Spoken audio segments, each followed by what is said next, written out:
तो बताएंगे मुन्ना मुन्नी पिछले लेक्चर में क्या पढ़ा था? क्या खतरनाक बात पढ़ी थी, है ना? बहुत ही मजेदार बातें पढ़ ली थी हमने। ऐसा अब बातें बढ़ती चली जाएंगी, बात चलेगी तो दूर तक जाएगी अब तो, है ना? तो बताओ क्या पढ़ा था भैया? भैया बता दो जल्दी। आर ओ आर में से सिर्फ हमने भी आर के बारे में पढ़ा। आर एन ओ आर भी हमने भी बनाया नहीं, उसके लिए भी हमने सिर्फ क्या पढ़ा सर?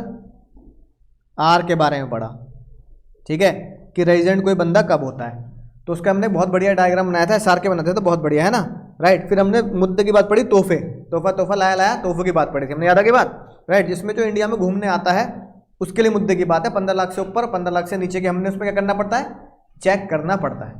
बोलो, उम्मीद है याद आ गई बात। 15 लाख से ऊपर है इनकम तो क्या होगा, 15 लाख से नीचे इनकम तो क्या होगा, ये वाला डायग्राम हमने बहुत अच्छे से बनाया था। राइट। फिर हमने यहाँ पे घोषणा कर दी थी कि भैया या तो स्टेप 2 में ये जाएगा, इसको आर एन ओ आर पे निपटा दिया था, ये स्टेप 2 में जाएगा और ये स्टेप 2 में जाएगा, याद आ गई बात? तो यहाँ हमने ये SR के पूरा कर दिया था। आज हमें स्टेप 2 पे जाना है। आज हमें क्या जाना है सर? Step number 2। तो आज की हेडिंग डालेंगे भाई बहनों, आज क्या हेडिंग डालेंगे? स्टेप नंबर 2, है ना? क्या हेडिंग डालेंगे आज सर? डालो स्टेप नंबर 2। तो हमारे कॉन्सेप्ट के हिसाब से स्टेप नंबर 1 हमने सीख लिया, हमारे कॉन्सेप्ट के हिसाब से हम स्टेप नंबर 2 सीखने वाले हैं। स्टेप नंबर 2 की हेडिंग डालेंगे, या तो अब आप बनने वाले हैं ऑर्डिनरी रेजिडेंट, या फिर आप क्या बनने वाले हैं? Not ordinary resident. यानी रेजिडेंट तो आप बन चुके हैं, जो रेजिडेंट ही बना होगा वो कौन होगा? Non resident. तो नॉन रेजिडेंट स्टेप नंबर 2 में नहीं पहुंचता। बात जा रही खोपड़ी में, घुटनों में बात जा रही नहीं जा रही? जो नॉन रेजिडेंट हो गया वो तो नॉन रेजिडेंट हो गया। स्टेप नंबर 2 पे किसे को जाना है? जब वो रेजिडेंट होगा। तो रेजिडेंट बंदा ही स्टेप नंबर 2 में टांग पकड़ के खींचा जाएगा, और उसके लिए क्या बनाया जाएगा? वो ऑर्डिनरी या नॉट ऑर्डिनरी। बोलो भैया ऑर्डिनरी या नॉट ऑर्डिनरी। बहुत ही सिंपल बात सर, बहुत ही सिंपल बात। हमने पूछा भैया ऑर्डिनरी नॉट ऑर्डिनरी कैसे बनेगा? तो सेक्शन 6 सब सेक्शन 6, छक्के पे छक्का, दुग्गी पे दुग्गी हो, या छक्के पे छक्का, है ना?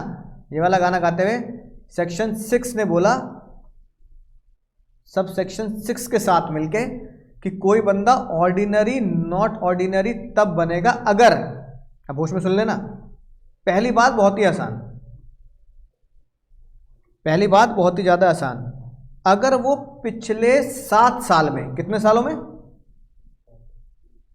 लास्ट 7 प्रीसीडिंग ईयर्स में, तुम्हारे एग्जाम में जो ईयर आ रहा है ना, उससे पिछले 7 साल में इंडिया में आ जाए बाबू, इंडिया में, और वो इंडिया में स्टे कर जाए, कितने दिन? 730 दिन। कितने दिन स्टे कर जाए? मात्र 730 दिन का स्टे कर जाए भाई। बोले क्या समझ में? सिंपल है। तो यानी जो बंदा रेजिडेंट बन गया उसको कह दो भाई पिछले 7 साल में तो 730 दिन रह गया, नहीं कि उससे पहला सवाल ये पूछ लिया। और स्टेप 2 की खास बात यह है कि स्टेप नंबर 1 में बीच में लगा था और, यहां लगा है एंड, यानी कि प्लस। यानी बताओ ये दोनों कंडीशन क्या गाना गाएंगी? हाँ बहुत बढ़िया, जन्मों के साथ ही साथ साथ, ये साथ साथ होनी चाहिए। और जो पहले स्टेप की कंडीशन है वो साथ साथ होने की जरूरत नहीं है। तो स्टेप नंबर 1 को हमने नाम दिया था बेसिक कंडीशन। क्या नाम दिया था? स्टेप 2 को नाम दिया था एडिशनल कंडीशन। क्या नाम दिया था? Additional condition. ठीक है मुन्ना मुन्नी? एडिशनल कंडीशन पहले ये बोलती है, पहली बात तुम ध्यान से समझ के मुझे बताना कि तुम्हें ये बात कैसे समझ में आती है। एडिशनल कंडीशन ने पहले ये बोला कि जो बंदा रेजिडेंट बन गया उससे एक बात पूछ लेना कि क्या वो पिछले 10 साल में, कितने साल में? क्या वो पिछले 10 साल में 2 टाइम्स रेजिडेंट था या नहीं था? ये पूछ लो भाई उससे। इसका क्या मतलब हो भाई? जे क्या मतलब होगा? ये बात खोपड़ी में नहीं की भाई, कि जो भी रेजिडेंट बंदा है जब उसे स्टेप 2 में कुदाएंगे तो स्टेप 2 में उससे एक सवाल पूछेंगे, भाई तू ये बता दे तो पिछले 10 साल में 2 बार रेजिडेंट था नहीं था, इसका क्या मतलब हुआ? भाई तू पिछले 10 साल में 2 बार रेजिडेंट था नहीं था, इसका क्या मतलब हो रहा है बाबू? क्या मुन्नी? हाँ तो इसका मतलब, हाँ इसका मतलब ये है कि हम उससे पूछेंगे ए मुन्ना तू पिछले 10 साल में 2 बार बेसिक कंडीशन सेटिस्फाई करता है या नहीं करता। यानी कि स्टेप नंबर 2 की जो एडिशनल कंडीशन है वो कंडीशन है ही नहीं, वो खुद अपने आप को ये कहता है पहली वाली चेक कर लो। 2 बार रेजिडेंट का मतलब आर यू सेटिस्फाइड, है ना, any one basic condition in last 10 year, है ना। इसको हिंदी में कैसे लिख सकते हो और आसान भाषा में हिंदी में कैसे लिखोगे इसे? पिछले 10 साल में, पिछले 10 साल में वो क्या रहा हो, या तो पिछले 10 साल में वो 2 बार 182 डेज रह गया हो, या फिर पिछले 10 साल में 2 बार क्या रह गया हो 60 + 365 रह गया हो। यही तो रहेगा भाई, है ना। अगर कोई बंदा ये दोनों की दोनों कंडीशन एक साथ पूरी कर दे, अगर कोई बंदा दोनों कंडीशन एक साथ पूरी कर दे तो क्या कहलाया जाएगा? रेजिडेंट तो हो गया वो, अब वो क्या कहलाया जाएगा? Ordinary resident. समझ में आई बात? राइट। अच्छा, अगर कोई बंदा ये कह रहा है कि मैंने रेजिडेंट बनने के बाद इन दोनों में से सिर्फ एक सेटिस्फाई की है, दूसरी सेटिस्फाई नहीं करी, अब वो पहले रेजिडेंट तो था ही था, अब वो क्या बन गया? Not ordinary resident. बात समझ में आई? दोनों को एक साथ पूरा करके क्या होगा? वो कह रहा हाँ हाँ, है ना, मैंने क्या किया, हाँ दोनों पूरी। कभी गाना गा दो, हाँ सच है मैंने प्यार किया, नहीं नहीं ऐसा नहीं कह रहा मैं, हाँ हाँ सच है कि मैंने क्या किया, बोथ एडिशनल कंडीशन सेटिस्फाइड। तो आप क्या बोलोगे? भाई तू स्टेप 1 से रेजिडेंट तो था, अब तू स्टेप 2 से क्या बन गया? Ordinary resident. यानी कि नॉट ऑर्डिनरी बनने की कोई कंडीशन नहीं है, एडिशनल कंडीशन का ना पूरा होना ही क्या बन जाएगा? Not ordinary. तो सिर्फ कंडीशन किसकी है? ऑर्डिनरी की बनाने की 2 कंडीशन है, दोनों कंडीशन का पूरा होना ही ऑर्डिनरी बनता है, और दोनों में से एक भी कंडीशन का पूरा ना होना ही नॉट ऑर्डिनरी बन जाता है। समझ गए भैया? अब 2 डायग्राम हो गए तुम्हारे साथ, तो 2 SR के हो गए। स्टेप नंबर 1 का सेक्शन 6 सब सेक्शन 1, जिसमें स्टेप नंबर 2, स्टेप नंबर 2 में नहीं वहीं RNOR घोषित कर देंगे। एक तो ये वाला डायग्राम हो गया भाई 6-1, समझ रहे हो, है ना। उसको हमने यहाँ एंड करना है, उसको हमने यहाँ एंड किया कि तू स्टेप 2 में जाएगा, तू स्टेप 2 में जाएगा, तू स्टेप 2 में जाएगा, और तुझे स्टेप 2 में जाने की जरूरत नहीं है। 6-6 सी ने तुझे RNOR घोषित कर दिया। जो स्टेप 2 में जाएगा, स्टेप 2 का SR के हमने अलग बना दिया, जिसको हमने स्टेप 2 में लेके जाना उसको यहाँ भेज दिया। भाई देख तू स्टेप 2 में आ गया ना, तो अब तू ये पढ़ ले, अब तू स्टेप 2 में आ गया तो अब तू ये पढ़ ले। अब एक पेज में स्टेप 1 बना दो, एक पेज में स्टेप 2 बना दो, पूरा रेजिडेंशियल स्टेटस 2 पेज में खत्म। थ्योरी क्वेश्चन आएगा नहीं, प्रैक्टिकल आएगा जो मैंने तुम्हें कराया है ना। अब फुल फ्लेज क्वेश्चन तो बताऊं, तुम्हारे एग्जाम का क्वेश्चन है, आज से 5-10 साल पहले आया था, है ना। बहुत ही टुच्चा क्वेश्चन था, फ्री का नंबर थे, फ्री के नंबर 19, 2 नंबर का ये, 2 नंबर, अच्छा 3 नंबर का ये और 1 नंबर का ये, कुछ भी नहीं था। 6-1 लिखना था, 6-6 लिखना था, खेल खत्म करना था। स्पाइडरमैन है भाई, इंडिया में आ गए, वो पूरा डेटा दे रहे हो, कह रहे हैं अब उसका स्टेटस बताओ। अब जब भी तुमसे स्टेटस पूछा जाएगा तो रेजिडेंट ऑर्डिनरी या नॉट ऑर्डिनरी बताना है ना। अब सेक्शन 5 वाले स्टेटस में से चुनना है उसे, यानी कि रेजिडेंट जैसा कोई स्टेटस नहीं होता। Resident is never a status, either you are ROR और RNOR और NR। रेजिडेंट कोई स्टेटस नहीं होता, स्टेटस तो 3 ही होते हैं, ROR, RNOR या NR। तो तुम बता दो स्पाइडरमैन इस वाले क्वेश्चन में ROR है, RNOR है या NR है, बस तीनों में से एक चुन लो भाई। हाँ भैया कॉपी निकालनी पड़ेगी बाबू, मुझे उम्मीद है लॉ तो तुम लिख ही दोगे।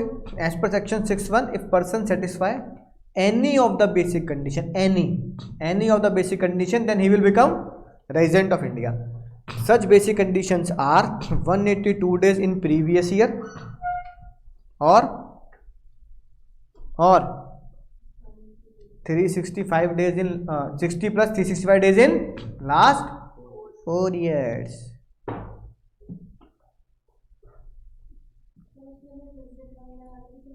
अगर क्वेश्चन में लिखा हो तो आप उसे एक्सेप्शन लिख दोगे, जॉब पे है ना, क्रू और विजिट।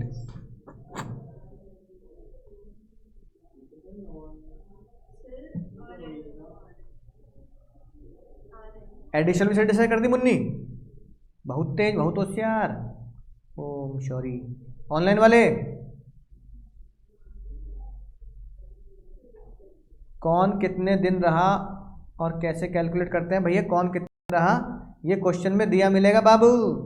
ए पुष्पा, फ्लावर बन रहे हो तुम।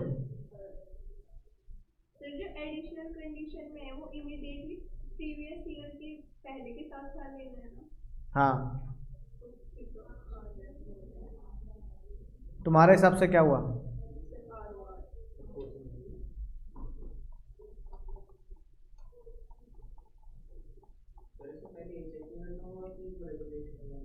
हाँ तो पहले रेजिडेंट चेक करेंगे ना, स्टेप नंबर 1 में। पहले तो तुम मुझे भाई स्टेप नंबर 1 बता दो कि वो रेजिडेंट है या नहीं है। वो पता लग जाता है भाई पासपोर्ट देखकर।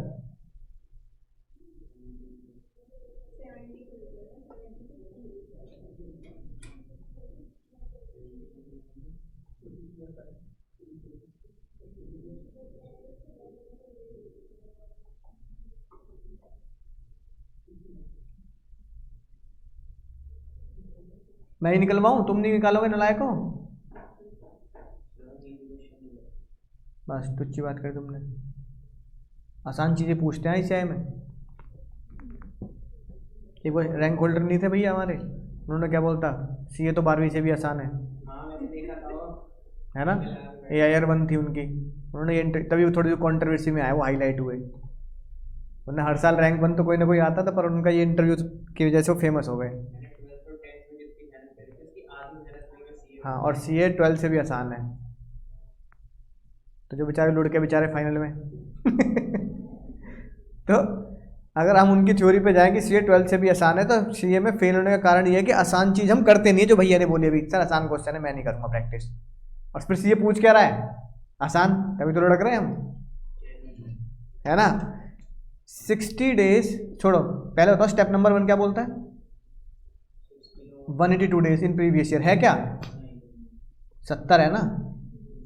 दूसरी चीज क्या बोलता है? 60 प्लस 365 इन 4 साल। 60 है कि नहीं है? अब मैं जब पिछले 4 साल देखूंगा तो यही तो ब्रैकेट बनाऊंगा। पिछले 4 साल में टोटल क्या है भाई? ए बाबू, क्या है 365 है उससे ज्यादा बैठ रहा है? कितना बैठ रहा है? 440। तो ये बात भी सेटिस्फाई हो गई, तो वो क्या बन गया? Resident as per basic condition 2। As per basic condition 2 he become the resident. Resident तो हमने बना दिया उसे। अब जो आज सीखा है, जो अब सीखा है वो बताओ, वो बताओ बाबू, वो बताओ। चलो 70 से पहले लिए जाएंगे ना। अब हाँ, अगर तुम्हें उसे ऑर्डिनरी नॉट ऑर्डिनरी बनाना है तो ये देखो भाई, पहले चेक आसान वाली चेक कर लेते हैं ना, क्या वो पिछले 7 साल में 730 दिन रहा? चेक कर लेते हैं भाई।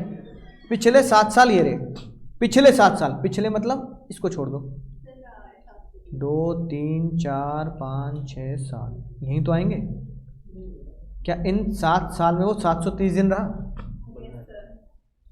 कितने दिन रहा? एग्जैक्टली पूरी भैया, एग्जैक्टली 730 दिन। इसका मतलब उसने बेसिक कंडीशन एक तो सेटिस्फाई कर दी। दूसरी बेसिक कंडीशन क्या कहता है वो? क्या पिछले 10 साल, जब मैं पिछले की बात कर रहा हूं तो लो मैं ये हटा देता हूं ताकि तुम्हें कंफ्यूजन ना हो। पिछले 10 साल तुम्हारी नज़रों के सामने है, इसे जिगर के पास तक लेके जाओ, नज़र के सामने जिगर के पास, और ये बताओ क्या वो 10 साल में 2 बार रहे, मात्र 2 बार रेजिडेंट था? हो गया भाई? किसी भी 4 साल को ले सकते हैं ना? हाँ हाँ, yes yes yes, you are right. Sir मतलब जैसे एक बार ऊपर वाले 4 से हो गया तो फिर उन 4 को वापस नहीं ले सकते ना, उनको हटाना पड़ेगा? नहीं नहीं नहीं, हर साल में अगर वो आ रहे हैं तो ले लो, कोई दिक्कत नहीं। मेरे कहने का मतलब है मान लो 40 से नहीं अब तुम मुझे कहो, तुम मुझे बता दो सर इस साल में वो रेजिडेंट था किस साल में था? ईयर बोल दो भाई। 23-24 है? अरे नलायक पिछले 10 साल में लेना है।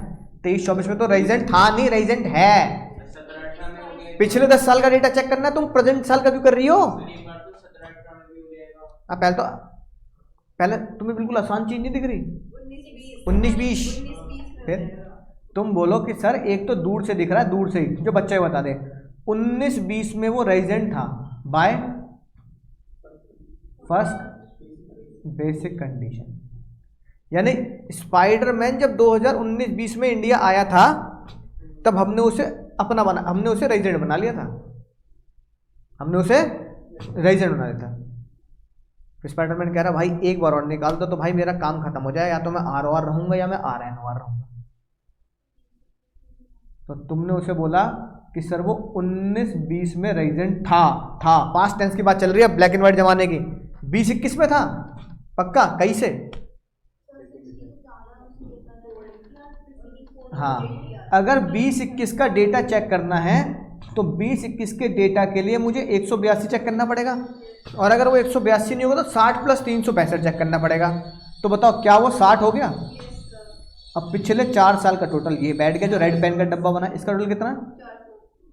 तो 60 + 365। He was resident of India in the year 20-21। कहानी यही खत्म नहीं है बाबू, क्या इसके अलावा भी कहीं और था वो रेजिडेंट? एक बच्चे की अरदास है 101 रुपये की, सर 17-18 है, 101 रुपये जमा करने पड़ेंगे भाई, है ना? 17-18 182 तो रहा नहीं, यानी सेकंड चेक कर दें तो सेकंड बेसिक कंडीशन के हिसाब से 60 ये होना चाहिए, और 4 साल का टोटल 365 से ज़्यादा होना चाहिए। कितना बैठ रहा है? 480, 60 और 365, है ना? क्या बन गया? रेजिडेंट था कौन सी ईयर में? 17-18। बहुत बढ़िया बात, अब तुम सीख गए भाई, सीख गए अब तुम ये वाला चैप्टर। अब चैप्टर में से कोई भी क्वेश्चन आएगा अब तो पूरे नंबर मिलने चाहिए। सर 2 से ज़्यादा कितनी बार भी हो सकता है? पर हमें एग्जाम में 2 ही लिखने हैं, है ना? और कोई भी है क्या? अब एक मुन्नी लिख के आ रही है 19-20 17-18, एक वाला मुन्ना लिख के आ रहा है 20-21 17-18, दोनों का ही सही है ना? कब ये मिल गई से बाहर? तूने कौन सा बनाया? 20-21, तेरा गलत हो गया, 19-20 था। तो घबराना मत, पता लगा ग्रुप 2 बिगड़ गया तुम्हारा, है कि नहीं बात? ये होशियार थी, ये क्लास में भी होशियार थी, इनने बोला कि ये था तो गलत हो गया मेरा क्वेश्चन। गलत नहीं है, समझ रहे हो? और मैं कह रहा हूँ इन तीनों में से कोई दिख लिख के तो भी गलत नहीं। 1 साल और है, बताओ कौन सा है? 21-22 चेक कर लेते हैं। 21-22 में 60 और इन 4 साल का टोटल 365 से ज़्यादा बैठ रहा है। कितना? 470। तो ये लो भाई 21-22 में भी वो रेजिडेंट था। मैं स्पाइडरमैन भैया था तो वो कहाँ का? न्यूयॉर्क का, क्वींस, है ना? लेकिन रह तो इंडिया में रहा है लगभग। 4 हो गए, चलो एक और हिंट देता हूँ, 1 साल और है वो रेजिडेंट था। सोचो, नहीं क्या पता कोई बालक कहने लगे फिर रात को 2 बजे मैसेज कर रहा मुझे नींद नहीं आ रही, मुझे नींद ना आए, मुझे मैसेज करता है फिर वो, हाँ कि क्वेश्चन सॉल्व नहीं हो रहा इसलिए नींद नहीं आ रही उसे। तुम मेरा व्हाट्सएप चेक करोगे ना तो 70% से ज़्यादा जो व्हाट्सएप मेरे पास होते हैं बच्चों की क्वेरी के, वो रात को 12 से सुबह 4 बजे के बीच के होते हैं। तो हो सकता है बच्चे हॉस्टल में तो रात को ही पढ़ रहे हो, है ना? रात को पढ़ते हो दिन में पढ़ते हो? रात को पढ़ोगे तो फिर क्लास में झूलोगे बैठे बैठे। 16-17 एक बच्चे की अरदास है 16-17 की। हाँ बिल्कुल सही बात भाई, आज मेरे पास एल्पेनली भी होती है ना, मैं एल्पेनली पार्ले जी बिस्कुट खिलाऊंगा तेरे को मैं। जी माने जीनियस निकला भाई, तो बिल्कुल सही बात है। ये बताओ तुम लॉ पढ़ के बताओ, तुमने लॉ पढ़ के कहीं भी ऐसा अंदाजा लगाया कि पिछले 4 साल में 4 ही होने चाहिए, है ना? बार बार तुम्हें मुझे लॉ की तरफ घसीटना पड़ता है। जब यहाँ ये लिखा है तुमने 365 डेज और मोर ड्यूरिंग द प्रीसीडिंग ईयर्स, है ना? तो प्रीसीडिंग ईयर में कहीं भी ऐसा पढ़ के लगता है कि 4 ही होने चाहिए। अब तुम इससे पिछले साल का 0 भैया डेटा नहीं दे रखा, तो मैंने एज्यूम कर लिया स्पाइडरमैन 12-13 में 0 दिन रहा होगा, मान लिया मैंने। भाई डेटा नहीं दे रखा तो कितने दिन मान लिए? 0। तो ये बताओ 60 हो गए नहीं हो गए? और पिछले 4 साल का टोटल कितना? तो 365 से ज़्यादा हो गया, नहीं हो गया? इसका मतलब वो ए बाबू 16-17 में भी क्या था? रेजिडेंट था। समझ रहे हो? तो दिल पे मत ले लेना 4 साल मतलब 4 ही लूंगा। अच्छा, मैं इस क्वेश्चन को अगर ऐसे कर दूं तो तुम तो फिर इसे सॉल्व ही नहीं करने को। मैंने यहां पे इसको कर दिया, मान लो यहां ये 180 है ना, और 12-13 में कर दिया 365। फिर तो क्या तुम उसे 13-14 में रेजिडेंट बनाओगे, नहीं बनाओगे? अरे पिछले 4 साल में जो नीचे के 3 है उसको 0 मान लो, है ना? दूसरा, तीसरा, चौथा। अब इन 4 साल का टोटल करना 60 प्लस 365। तो ये कहां लिखा है? चारों का टोटल ही 365 होना चाहिए। अरे चारों का टोटल नहीं, पिछले 1 साल में 365 कर रहा हूं तो उसके पिछले 4 साल 0 मान लो तुम। तो तुम यहां बोलोगे अब वो 13-14 में भी क्या था? नहीं, पिछले 10 हो गए ना, 1 2 3 4 5 6 7 8 9 10। तो ये 13-14 10वां साल हुआ ना, तो 10वें साल में तो रेजिडेंट हो गया। 10वें साल तक मुझे चेक करना है। अच्छा बताओ, जब 13-14 में स्पाइडरमैन इंडिया आया होगा, 13-14 में, तो 13-14 में ही तो बोला होगा मैं रेजिडेंट हूं। कैसे? 60 प्लस 365। तो वो रेजिडेंट कब बना? 13-14 में रेजिडेंट बना वो। और 13-14 हमारे पिछले 10 साल में आ रहा है। अगर तुम 12-13 की बात करो तो ये डेटा बेकार है, क्योंकि अब ये 11वां हो गया और लॉ के हिसाब से पिछले 10 में चेक करना है। तो 11-12 मेरे लिए बेकार है, लेकिन 13-14 तो रेलिवेंट 10th ईयर है ना, तो उसको मैं कंसिडर करूंगा। ठीक है? तो अगर आप इस क्वेश्चन में देखो बिना फेरबदल के, तो स्पाइडरमैन पिछले 10 साल में 5 बार रेजिडेंट था। कितनी बार? तो अब बताओ, स्पाइडरमैन इज रेजिडेंट एंड ये मैंने प्रूफ किया 6-1 से विद 6-6 से। और अगर मैं इसको तुमसे बोलूं कि इसमें लपेट दो सेक्शन 5, तो आप क्या बोलोगे? As per section 5 Spiderman has to pay tax on earn in India, receive in India and received outside India. तीनों पे उसे टैक्स देना पड़ेगा। तो 6-1 6-6 और 5 है ना, यानी अब तुम 3 कॉम्बिनेशन पढ़ चुके हो, 6-1 प्लस 6-6 प्लस सेक्शन 5, ये पढ़ लिया तुमने। और अगर मैं आगे बोल दूं इनकम पे टैक्स निकाल, तो 115 बीएसी भी कवर हो गया साथ में। तो 4 सेक्शन को मर्ज करके पढ़ना पड़ेगा, है कि नहीं बात? और अगर स्टेप नंबर 1 में ही 6 के साथ वो 6-6 आ गया, जहां हमने उसे क्या बना दिया था? रेजिडेंट के साथ साथ नॉट ऑर्डिनरी रेजिडेंट। तो 6-6 को कट के क्या आ जाएगा? वो 6-6 ये बन जाएगा वो, है ना? नहीं, ऑरिजिन सिटीजन तब है जब वो, हाँ उसमें चाहिए थी। जब ये 6-6 तब बनेगा जब वो ओरिजिन वाला डेटा देगा, विजिट करेगा।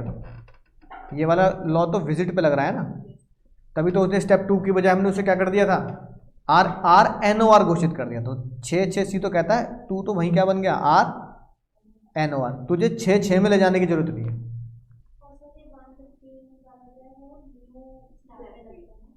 हाँ, 3 का पहाड़ा 5 का पहाड़ा, है ना?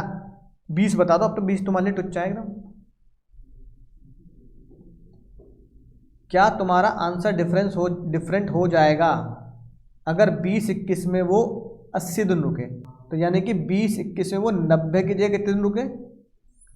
डेटा में ये अगर तब्दीली की जाए तो क्या आपका आंसर अलग हो जाएगा?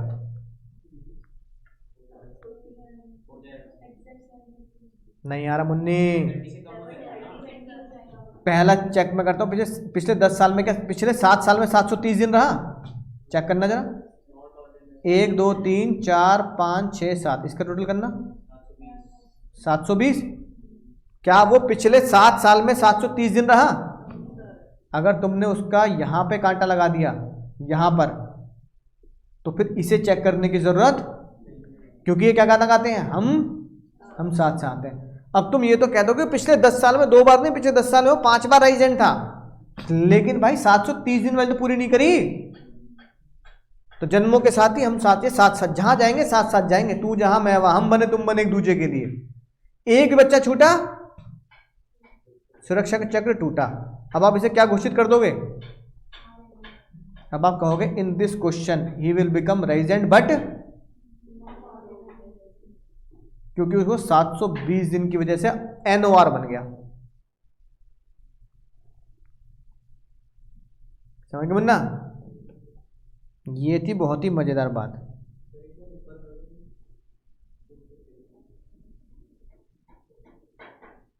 स्टेप 2,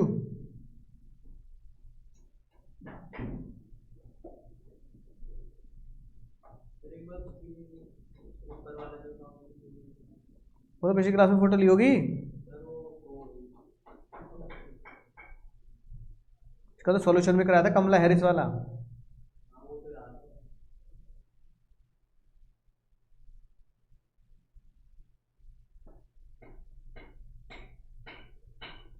छः पूरा ऐसे है, जहाँ जहाँ स्टेप 2 है वहाँ स्टेप 2 पे ले जाएंगे।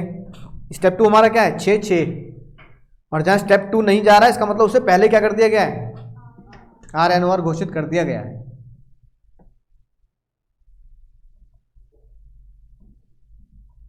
तो सर ये क्वेश्चन सॉल्व हो गया सर। समझ गए भैया? ठीक है। अब सर अगली कहानी और आखिरी कहानी इस मुद्दे की। अब सर अगली कहानी का जो किस्सा शुरू हुआ वो शुरू हुआ भैया फिल्म स्टारों की वजह से। बेटा तो मैं इनकी वजह से शुरू हुआ भाई, है ना? मतलब खाली शाहरुख खान नहीं, फिल्म स्टार्स की वजह से शुरू हुआ। अब तुमने एक चीज़ गौर की होगी, जितने भी ये फिल्म एक्टर होते हैं या फिल्मों में काम करने वाले लोग होते हैं, इन्हें इंडिया में जगह नहीं मिलती भाई शूटिंग करने की। कहाँ भग रहे होते हैं बार बार ये? हाँ, स्विट्जरलैंड कह दो या और भी जगह कह दो, मज़ा नहीं आता इंडिया में शूटिंग करने में, बताओ यार। ठीक है। अब इसका कारण पता है क्या है? इसका कारण ये है कि जितने भी फिल्म स्टार्स हैं उनकी एक कॉमन बात तो है, ये होंगे तो सिटीजन होंगे। तो अब शाहरुख खान सिटीजन है कि नहीं है? वोट दे रहा तो सिटीजन है भाई, है कि नहीं बात? राइट। या और कोई फिल्म एक्टर हो गया, एक्ट्रेस हो गई, है ना? अजय देवगन सिटीजन है या नहीं है? सिटीजन है। अब लेकिन इनका चक्कर क्या है? बार बार कहाँ भागते हैं ये? बार बार शूटिंग के लिए कहाँ जाते हैं? आउट ऑफ इंडिया चले जाते हैं, जिसके चक्कर में इनका एक बहुत ही ज़्यादा सीक्रेट रहता है। जो ताई को पकड़ में आई बात, इन्होंने देखा कि ये सब सिटीजन होते हुए भी 6 महीने इंडिया में न रहते, है ना? शाहरुख खान कह रहा मैं शूटिंग के लिए बाहर चला गया, फिर भाई, है ना, मान लो IPL अभी इंडिया में है, फिर एक बार मान लो IPL इंडिया से बाहर हो रहा है, मैं वहाँ चला गया भाई, KKR टीम खेल लिए, सपोर्ट करने चला गया मैं, है ना? फिर किसी और मैं छुट्टियां बिताने वहाँ चला गया। मेरा घर बुर्ज खलीफा में शाहरुख खान का है भी, है ना? राइट। तो भैया मैं कुछ दिन अब वहाँ पे रहने चला गया। और तुम रहने के चक्कर में, शूटिंग के चक्कर में तो तुम 6 महीने इंडिया में रुकते ही नहीं। 6 महीने इंडिया में रुकते नहीं। अब 6 महीने इंडिया में रुकते नहीं, 182 दिन रुकते नहीं, तुम क्या बन जाते हो? और तुम जानबूझकर नॉन रेजिडेंट बनते हो। ये ताई ने शक किया सभी फिल्म स्टार के ऊपर, जानबूझ के तुम नॉन रेजिडेंट बनते हो, है ना? इंडियन सिटीजन हो, जानबूझ के नॉन रेजिडेंट बनते हो।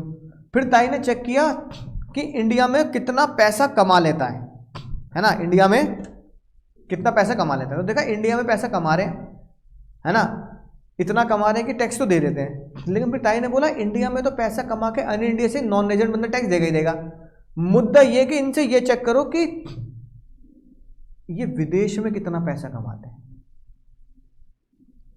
तो पता लगा शाहरुख खान ने स्टेज शो कर दिया दुबई में, है ना, कनाडा में, US में, तो कई करोड़ रुपए तो वहीं कमा लिए। तुमने देखा होगा ना, कुछ सिंगर जो होते हैं टूर पे चले जाते हैं, आ रहे 3-4 महीने बाद वर्ल्ड टूर, है ना, वहीं गा के पैसे कमा लिए तुमने। अब तुमने कहा भाई इंडिया के पैसे का कोई लेना देना नहीं है, मुझे ये दुहाई मत दो कि हम तो भैया इंडिया के हैं, हमने इंडिया में इतना पैसा कमा लिया। तुम मुझे बताओ तुमने विदेश में कितना पैसा कमाया। तो पता लगा शाहरुख खान विदेश में पैसा कमा लेते हैं 15 लाख से ज़्यादा। क्या कमा लेते हैं सर? और विदेश में भी वहां पर पैसा कमा लेते हैं जानबूझकर जहां पर वो टैक्सेबल नहीं होता, not taxable in other country, यानी कि अदर कंट्री एक ऐसी है जो टैक्सेबल नहीं करती, वो है Dubai. Dubai tax free country है, यूनाइटेड यूएई, है ना। तो वहां तुम पैसा कमाओ, सब तुम्हारा भाई, हाँ सब तुम्हारा, वो क्योंकि वो इनडायरेक्ट टैक्सेस लेते हैं बस, पेट्रोल डीजल, है कि नहीं बात, राइट। तो पेट्रोल डीजल पे पूरी, और टूरिज्म पे चल रही है वो, तो वो इनडायरेक्ट टैक्स लेते हैं, डायरेक्ट टैक्स नहीं लेते। यानी कि दुबई में रहने वाले जो लोग हैं वो जितना कमाते हैं सब उनका होता है। और हमारे साथ क्या जाती है, हम तो उसका डायरेक्ट टैक्स भी देते हैं और जीएसटी भरते हैं, और आधा ही चला जाता है।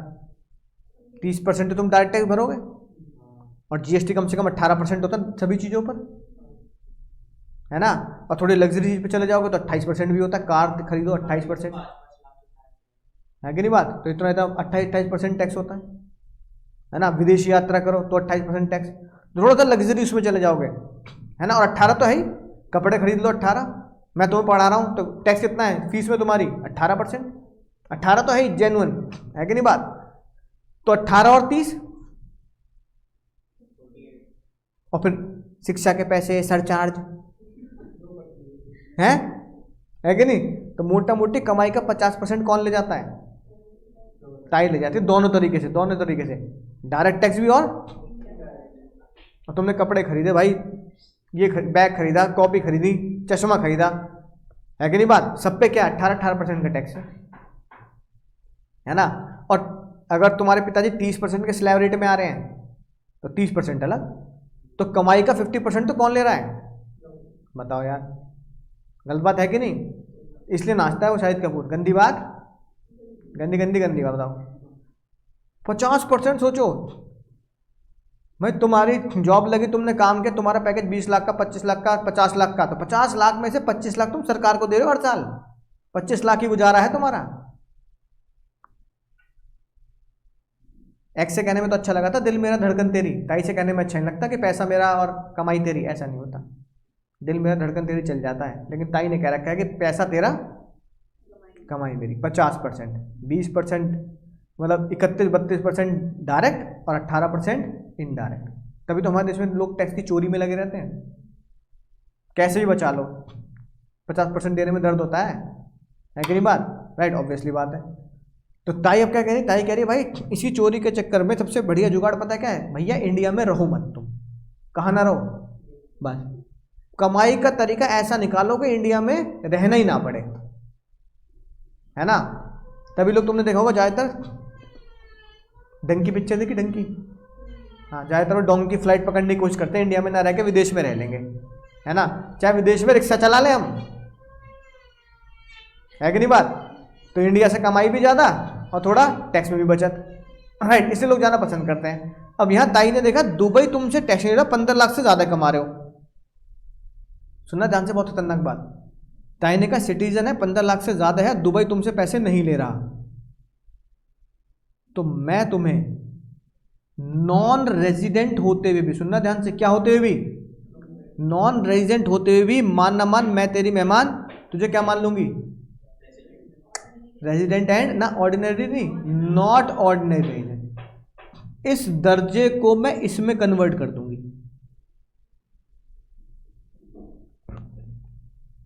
ठीक है। अब ताई ने बोला, है ना, तू हाँ कर या ना कर, तू है मेरी किरण, किरण, बस। शाहरुख खान, तुमने कहा था तू हाँ कर ना कर, तू है मेरी किरण, अब तू हाँ कर या ना कर, तू है मेरी नॉट ऑर्डिनरी रेजिडेंट, बस, और बस रेजिडेंट हो वो, हाँ। अब ये out of the league, out of the blue, है ना, out of the blue section बना दिया उन्होंने। ताई ने कहा बस तू रेजिडेंट, तू नॉन रेजिडेंट, तो नॉन रेजिडेंट क्या हो, नॉन रेजिडेंट के लिए सेक्शन बनाया। इसका मतलब सुनना ध्यान से, अभी तक हमने पढ़ा अगर कोई बंदा नॉन रेजिडेंट होता है तो बस उसे नॉन रेजिडेंट काम बना के खेल खत्म, अर्न इंडिया रिसीव इंडिया पे टैक्स देते। ये अकेला ऐसा सेक्शन बनाया गया जिसमें वो नॉन रेजिडेंट है लेकिन फिर भी उसे क्या माना जा रहा है, फिर भी उसे नॉट ऑर्डिनरी माना जा रहा है, ताकि earn in India, receive in India और earn and receive outside India पर अब बताओ शाहरुख खान के पीछे क्यों पड़ी ताई? क्योंकि शाहरुख खान जितने भी शो कर रहे हैं वो करते हैं दुबई में जाकर भी, लेकिन पेमेंट वो लेते हैं अपनी कंपनी रेड चिली प्रोडक्शन। और रेड चिली प्रोडक्शन नाम सुना है ना उनका, रेड चिली प्रोडक्शंस इंडिया में, यानी हेड ऑफिस हुआ शाहरुख खान का, जो कहाँ पे बना? इंडिया में। तो अगर शाहरुख खान को विदेशों में जो शो करने हैं उनको अपना हेड ऑफिस विदेश में बनाना पड़ेगा। अब विदेश में हेड ऑफिस बनाने के लिए इंडियन गवर्नमेंट बहुत जल्दी परमिशन नहीं देती। अब सोचो कल को मुकेश अंबानी कहने लगे मैं ना बना रहा रिलायंस को इंडिया का, मैं तो विदेश में बना लूंगा हेड ऑफिस, पैसे की कोई दिक्कत थोड़ी है उन्हें। कल को टाटा कहने लगे कि हेड ऑफिस मेरा कहाँ पे है? मुंबई में है, लेकिन अब मैं इसे शिफ्ट कर रहा हूँ दुबई में, तो जाने देगी इंडियन गवर्नमेंट क्या कह रहे हो भाई तुम? ये मतलब हेड ऑफिस कैसे चेंज कर दोगे तुम अपना? जो हमने फाउंडेशन में पढ़ा ऑब्जेक्ट क्लॉज तो सेम है, हेड ऑफिस क्लॉज चेंज कर दूंगा मैं, तो मेमोरेंडम में गड़बड़ नहीं हो जाएगी? हेड ऑफिस तो अब ताई क्या कहते हैं, या कंपनी लोग क्या कहते हैं, चिट्ठी पत्री हेड ऑफिस भेजती है तो विदेश भेजेंगे अब तुम्हें,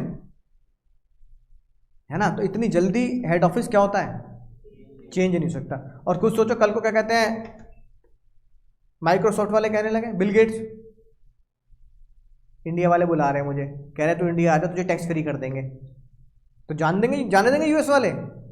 सोचो ना, वो कह रहे भाई क्या कर रहे हो तुम, इंडिया यूएस की कितनी इकोनॉमी में तुम्हारा कितना बड़ा रोल है ना? और तुम कह रहे हो मैं इंडिया में जा रहा हूँ क्योंकि इंडियन गवर्नमेंट कह रही है कि अगर हेड ऑफिस इंडिया में आ गया माइक्रोसॉफ्ट का तो माइक्रोसॉफ्ट एग्जेम्प्ट टैक्स फ्री कर देंगे पूरी जिंदगी भर के लिए। अरे तो वो आने देंगे उन्हें, है कि नहीं बात? ऐसे तो श्रीलंका वाले बुला रहे हैं मुकेश अंबानी को, यहाँ बना लो रिलायंस, तो श्रीलंका अमीर हो जाएगा, है कि नहीं बात? और टोटल टाटा इस महीने टाटा की जीडीपी और टाटा की टोटल जो ग्रोथ है वो पाकिस्तान की जीडीपी से आगे निकल गई।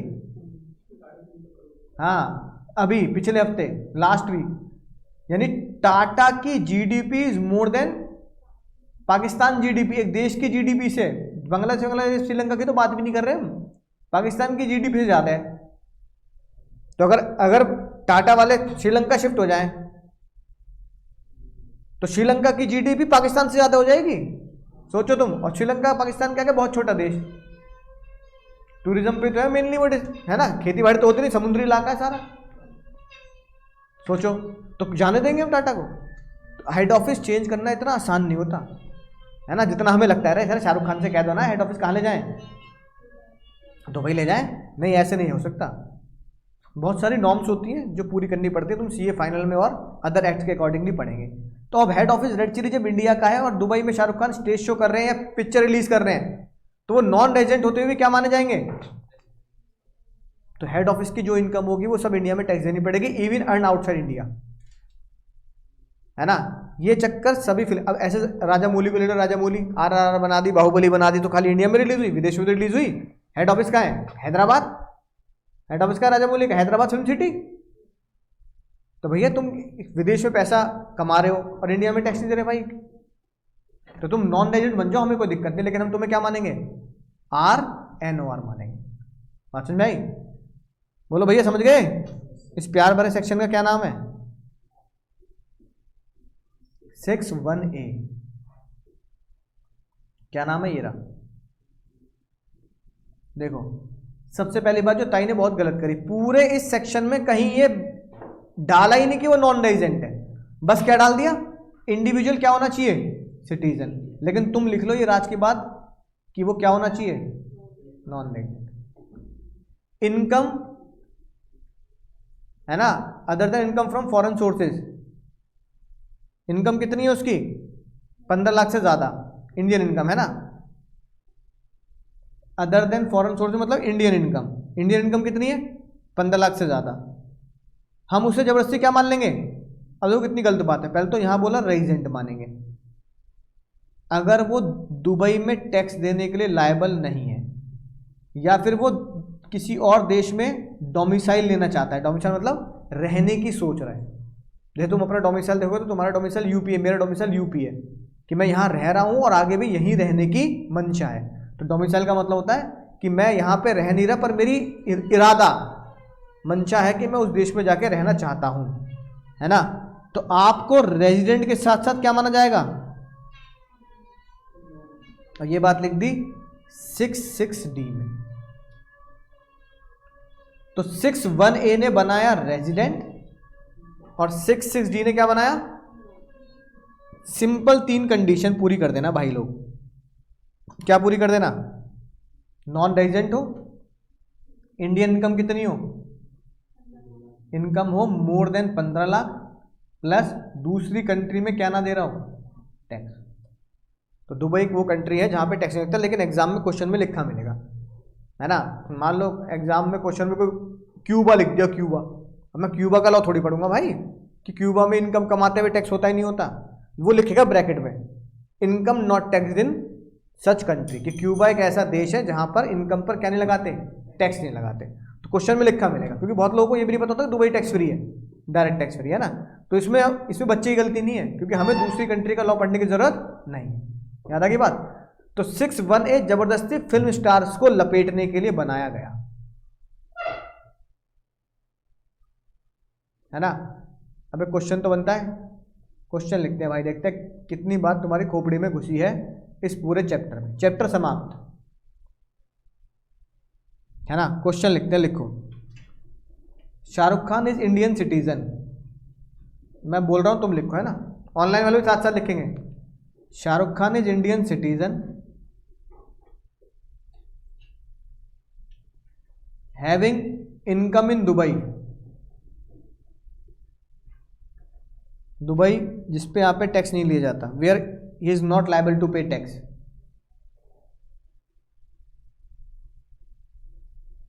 ही earn 10 lakh in India, Indian rupees, and 7 lakh rupees in Dubai.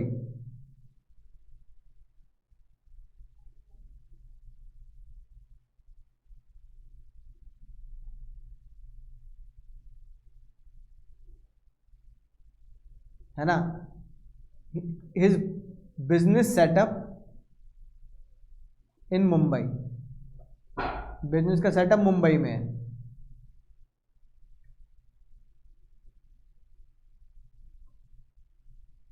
He also earn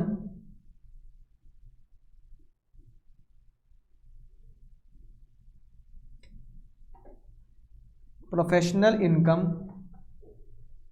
₹11 lakh in Dubai.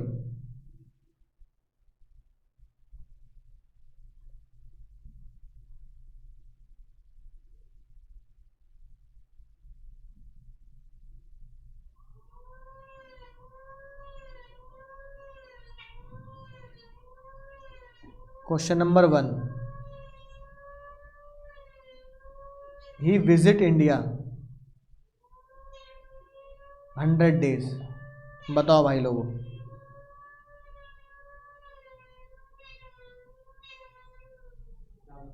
Status यही बताना, और थोड़ी ना बताओ, वो ROR, RNOR या NR।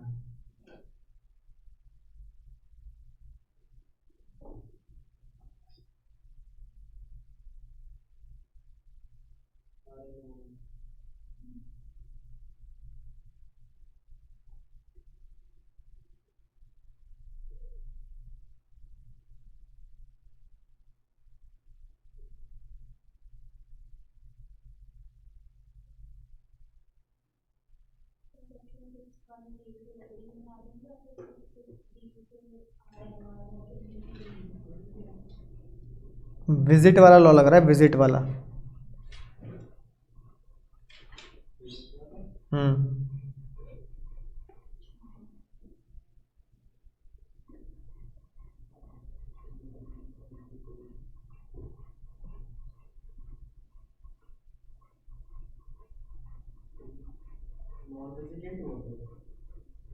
पता नहीं,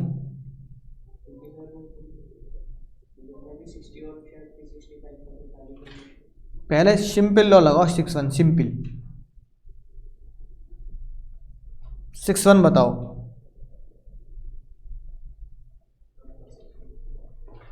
भाई उसमें लिखा है वो विजिट करने आए इंडिया में,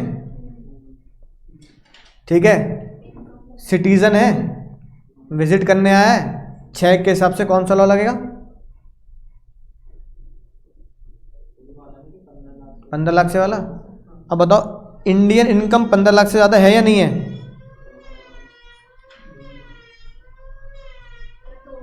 हाँ सर होगी, क्योंकि मतलब बिजनेस तो मुंबई में है तो।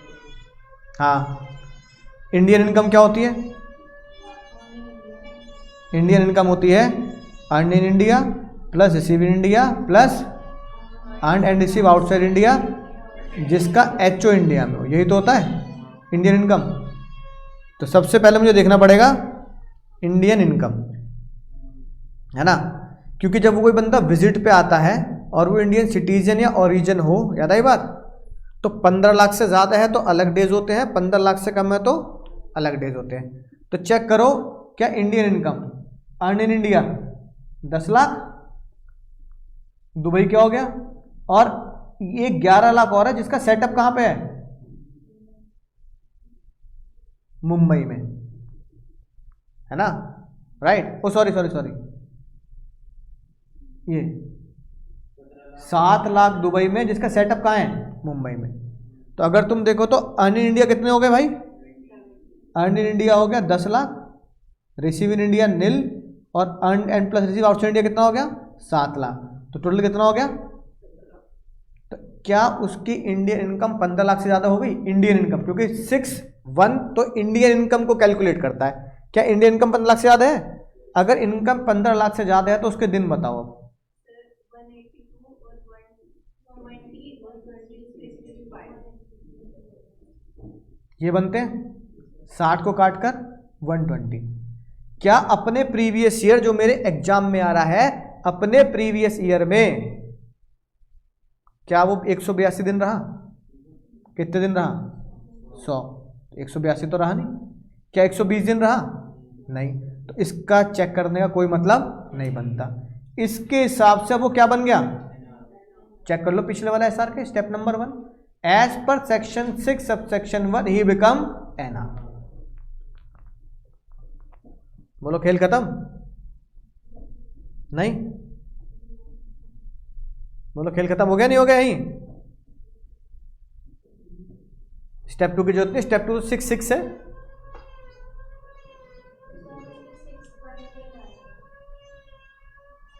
तो बताओ एनआर बन गया। अब एनआर बन गया तो हाँ, एक दिक्कत, 99% बच्चे यहीं पे खेल खत्म कर देंगे। बहुत दिमाग लगा के पढ़ा होगा तो उन्होंने, बिल्कुल सारा डायग्राम दिमाग में घूम रहा होगा ना, बिल्कुल हाँ भाई सन ने बताया था। जिसको ये भी याद रह जाएगा, आधा को तो ये याद नहीं रहता कि इंडियन इनकम होती क्या है ना, तो आधा तो क्वेश्चन ही गलत कर देते हैं। और वो 99 पे तो बिल्कुल ऐसा हो जाता बस भाई अगला क्वेश्चन पे आते हैं, बहुत टाइम निकल गया, है ना। क्या भूल जाते हैं वो? 6(1)(a), यानी कि स्टेप नंबर 3, है ना। आप नाम दे सकते हैं, वैसे मैं नाम देता नहीं। नॉन रेजिडेंट का दरवाजा अगर खुलेगा तो नॉन रेजिडेंट के बाद 6(1)(a) की तरफ जाएगा। उसकी गली जरूर, तेरी गलियां वाला गाना गाते हैं, किसी गली में चले जाना 6(1)(a। नॉन रेजिडेंट सिर्फ एक ही चीज में भाग्यशाली है कि नॉन रेजिडेंट के बाद खेल खत्म नहीं होता, नॉन रेजिडेंट के बाद 6(1)(a) जरूर लगता है ना। तो भाई अब इसको चेक करना पड़ेगा। बात समझ में? Now check 6(a).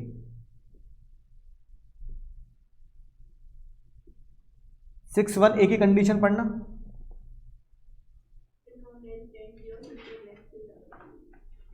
क्या हो वो? सिटीजन है, सिटीजन है। नॉन रेजिडेंट है, नॉन रेजिडेंट है। इंडियन इनकम 15 लाख से ज़्यादा है, इनकम मोर देन 15 लाख से ज़्यादा है ना। क्या वो जो इनकम, कुछ इनकम ऐसी भी जो दूसरी कंट्री में टैक्सेबल नहीं है नहीं। ये 7 लाख है जिसका सेटअप तो इंडिया में, पर दुबई से टैक्स नहीं लेगा, ये भी तो है। 11 लाख है ना, ये ऐसी इनकम है जिस पर उसका टैक्स नहीं लगेगा। Income which is not tax in Dubai, सारी कंडीशन पूरी है ना। तो 6(1)(a) के हिसाब से वो क्या बन गया? लेकिन 6(1)(a) कह रहा है तुझे रेजिडेंट तो बनाया, पर आगे और चला जा, प्लस 6(6)(d) के हिसाब से क्या बना? तो therefore his residential status is resident but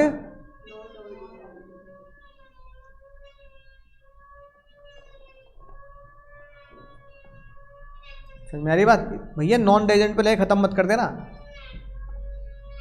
हमें स्टेप नंबर 1 स्टेप नंबर 2 लगाने हैं। स्टेप नंबर 1 में या तो RNOR बन जाएगा, है ना, या स्टेप नंबर 1 में ही नॉन रेजिडेंट बन के वो क्या बन जाएगा? RNOR। बात समझ में आई? अब खुद सोच के देखो।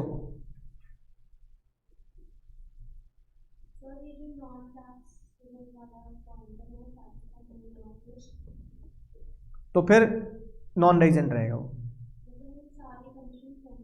हाँ, अगर मैं इसका छोटा सा SR के बनाऊं तो हमने पहले सीखा 6-1, सीखा नहीं सीखा? 6-1 में ने हमें कहाँ कुदा दिया?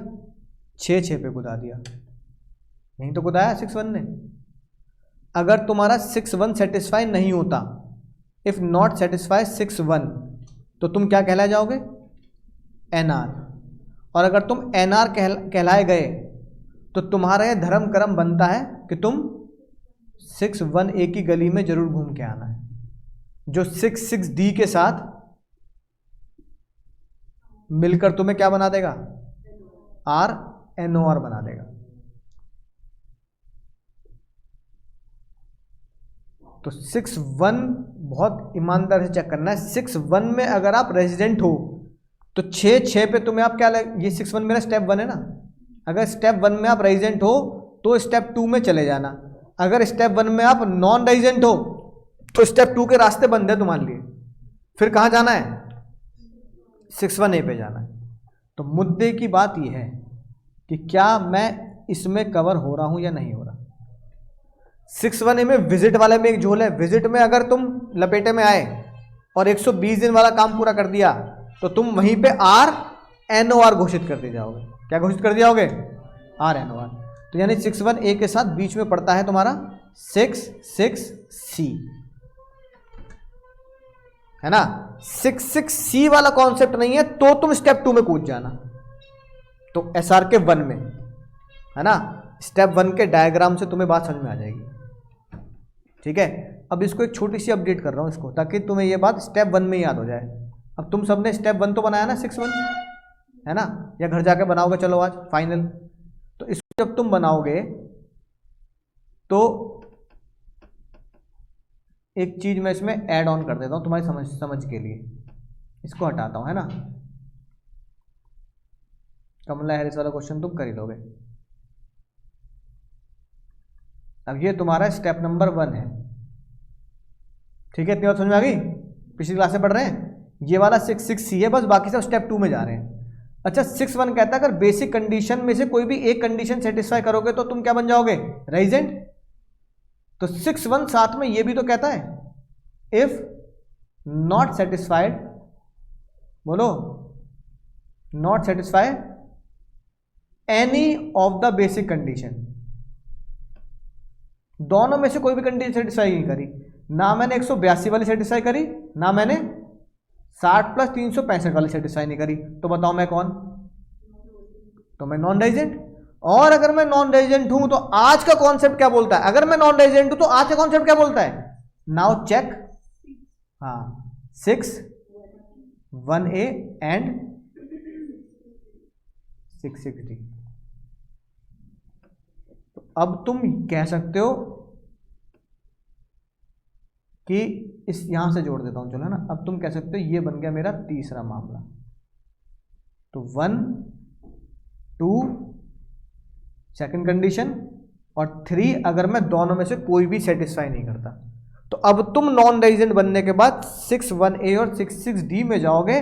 6-1A 6-6D की कंडीशन से तुम्हें हो सकता है नॉन रेजिडेंट होते हुए भी क्या घोषित कर दिया जाए?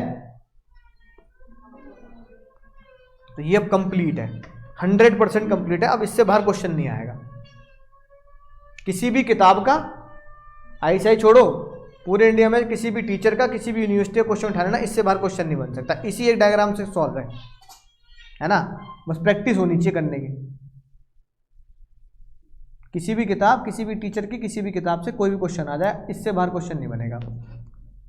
अब 100% कॉन्सेप्ट कवर हो चुके हैं स्टेप 1 में, है ना। यहाँ मैंने तुम्हें बता दिया, जब ये लिखा है स्टेप 2, तो स्टेप 2 क्या है, ऑर्डिनरी नॉट ऑर्डिनरी।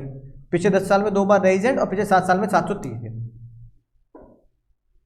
तो या तो एक बंदा यहीं पर RNOR बन जाएगा या फिर यहाँ बन जाएगा, जहाँ स्टेप 2 लिखा है वहाँ स्टेप 2 में चले जाना, है ना। और स्टेप नंबर 2 ये रहा, छोटा सा ये स्टेप नंबर 2, तो कुछ खास है नहीं, इतना है बस। क्या सर, है ना, रेजिडेंशियल स्टेटस। चलो देखते हैं अब तुमने इतनी बात पूरी कर ली नहीं कर ली।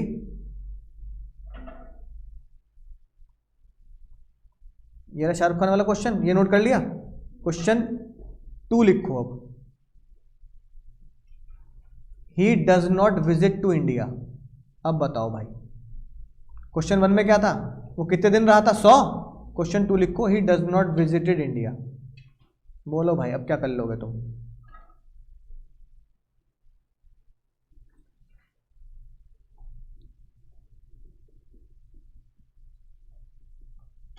एक भी दिन इंडिया में नहीं रहा।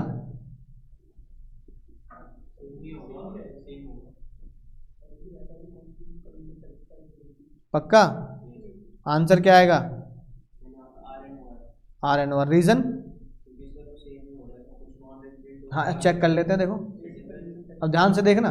अब मैं इस क्वेश्चन नंबर 1 को हटा दूं और सिर्फ ये क्वेश्चन करूं, तो पहला मेरा फर्ज बनता है 6-1। पहले तो दिमाग मत चलाया करो, इंडियन सिटीजन, दुबई, ये वो दुनिया, कुछ भी दिमाग में हौच पौच मत करो, क्योंकि तुम्हारे दिमाग में हौच पौच इसलिए हो रहा है क्योंकि तुम सीधा 6-1 पे कूदना चाह रहे हो, है ना। पर 6-1 पे कूदने का डायरेक्ट जंप नहीं करना भाई, पहले तैरना सीख लो, मैं सीधा समुद्र में कूद जाऊंगा, ऐसा नहीं करना। पहले तुम 6-1 के स्टेप बाय स्टेप चलो। 6-1 कहता है पहले 2 कंडीशन पूरी कर दे, उसके बाद बात करेंगे। 182, है ना, और क्योंकि वो तोहफे में कवर हो रहा है तो 120 प्लस 365। कितने दिन रहा वो इंडिया में, 0। तो ये भी पूरी नहीं हुई और ये भी पूरी नहीं हुई। क्या बन गया वो, अब नॉन रेजिडेंट बन गया। तो डायग्राम याद करो, तीसरे पॉइंट नंबर 3 पे कूदा देगा नॉन रेजिडेंट में। क्या, 3 चीजें, सिटीजन है, नॉन रेजिडेंट तो है, सिटीजन है, इंडियन इनकम 15 लाख से ज्यादा है, हाँ है। तीसरा, क्या कोई ऐसी इनकम है जिसपे कोई और दूसरा देश टैक्स ना ले रहा हो, हाँ है। तो हम तुझे क्या बना देंगे, RNOR। हम कह देंगे दुबई ना ले रहा तो हमें तो दे दे, दुबई टैक्स नहीं ले रहा अगर उस पर, है ना, तो हमें तो दे दे भाई, कहीं तो टैक्स भर दे, RNOR बना दे। Answer same, answer same, law भी सेम। तीसरा सवाल, विजिट इंडिया फॉर 200 डेज। होश में सॉल्व करना। क्वेश्चन नंबर 3, 200 दिन का विजिट।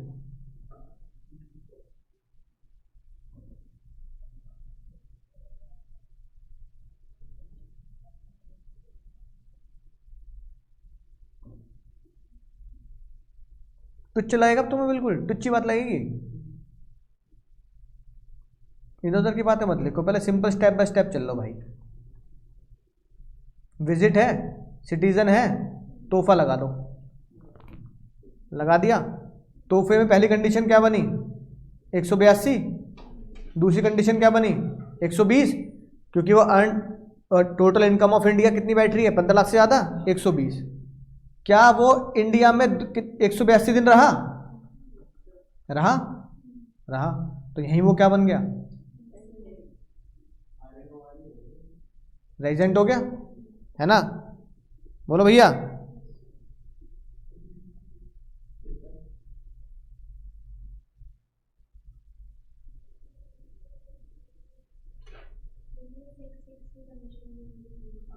तो फिर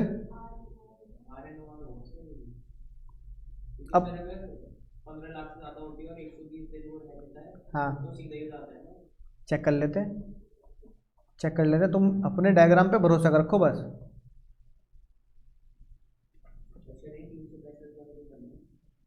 हाँ, इंडियन इनकम 15 लाख से ज़्यादा है,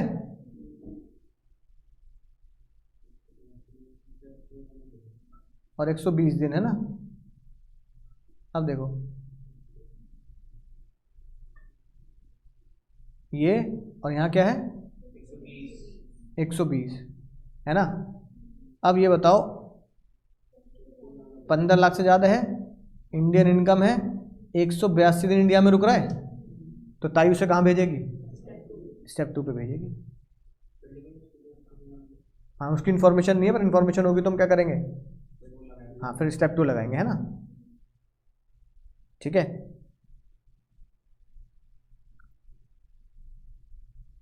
बात समझ में आई? तो आप क्या बोलोगे?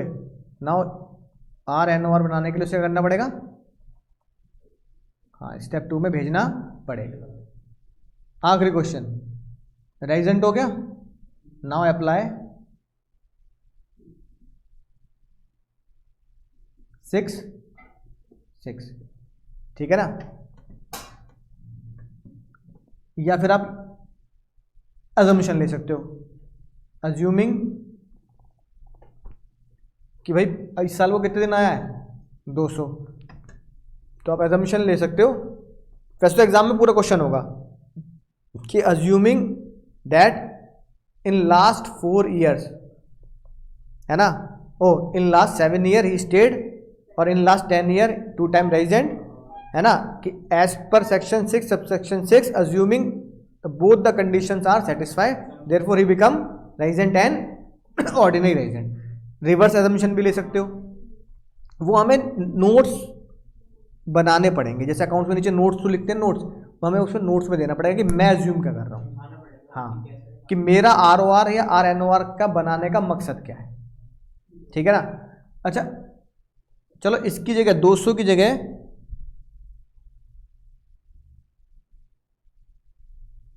ये वाला क्वेश्चन तुम चाहे लिखो मत, 200 वाला, है ना, क्योंकि इसमें इंफॉर्मेशन नहीं है। ये वाला लिखवाता हूँ सीधा। मान लो क्वेश्चन नंबर 3 में मैं तुम्हें बोलता हूँ जो कंप्लीट क्वेश्चन होगा ना, इसमें अजम्पशन ही लेनी पड़ेगी। विजिट 150 डेज एंड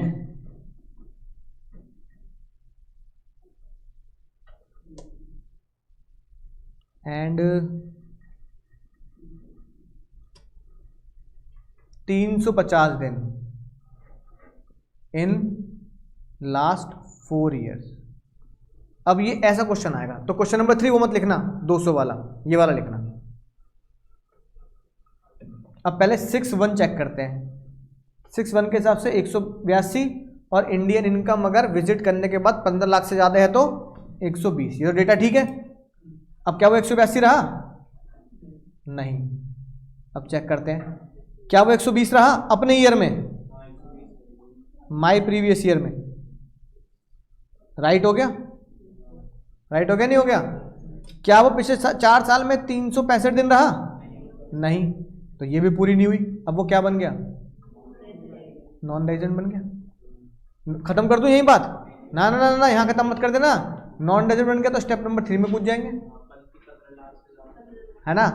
सारी कंडीशन पूरी है तो as per 6(1)(a) and 6(6)(d) वो क्या बन गया? Resident and not ordinary.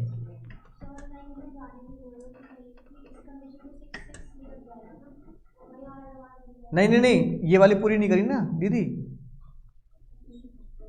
ये वाली पूरी नहीं करी ना। ये वाली पूरी करेगा तो देखो डायग्राम 1, है ना।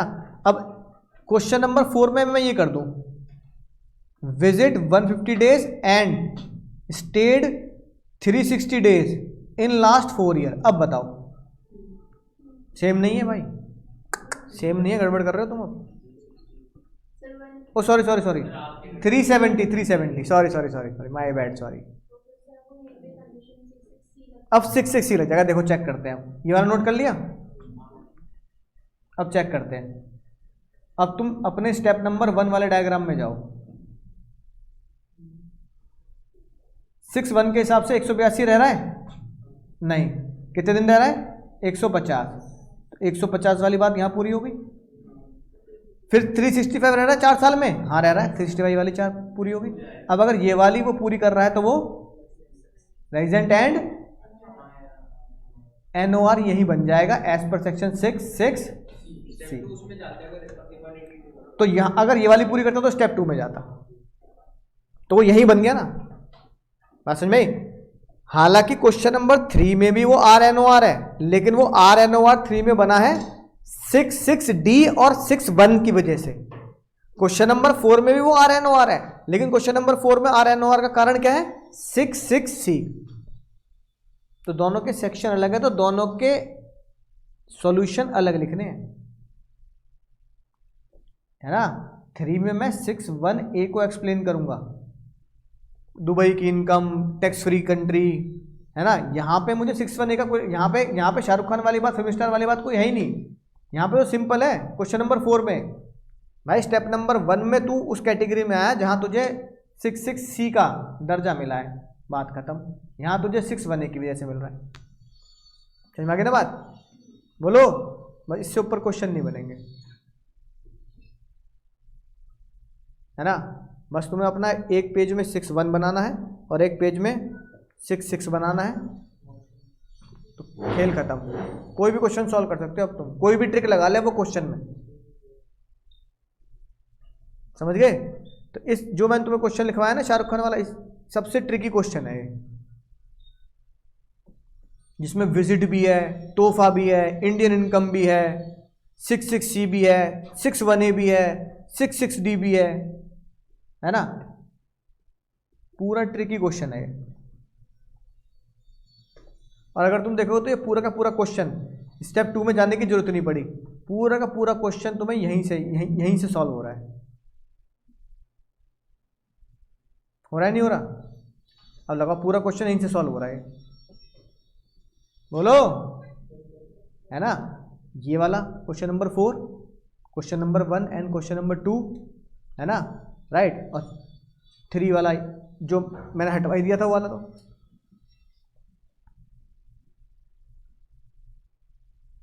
ठीक है। तो ये था तुम्हारा रेजिडेंशियल स्टेटस ऑफ इंडिविजुअल। किसका था सर?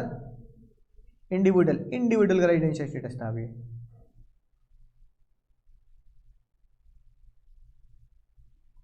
चलिए अगला कदम बढ़ाते हैं सर।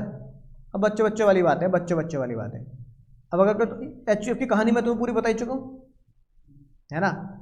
एचयूएफ में भी बिल्कुल रेजिडेंशियल स्टेटस कैसे बनता है sir?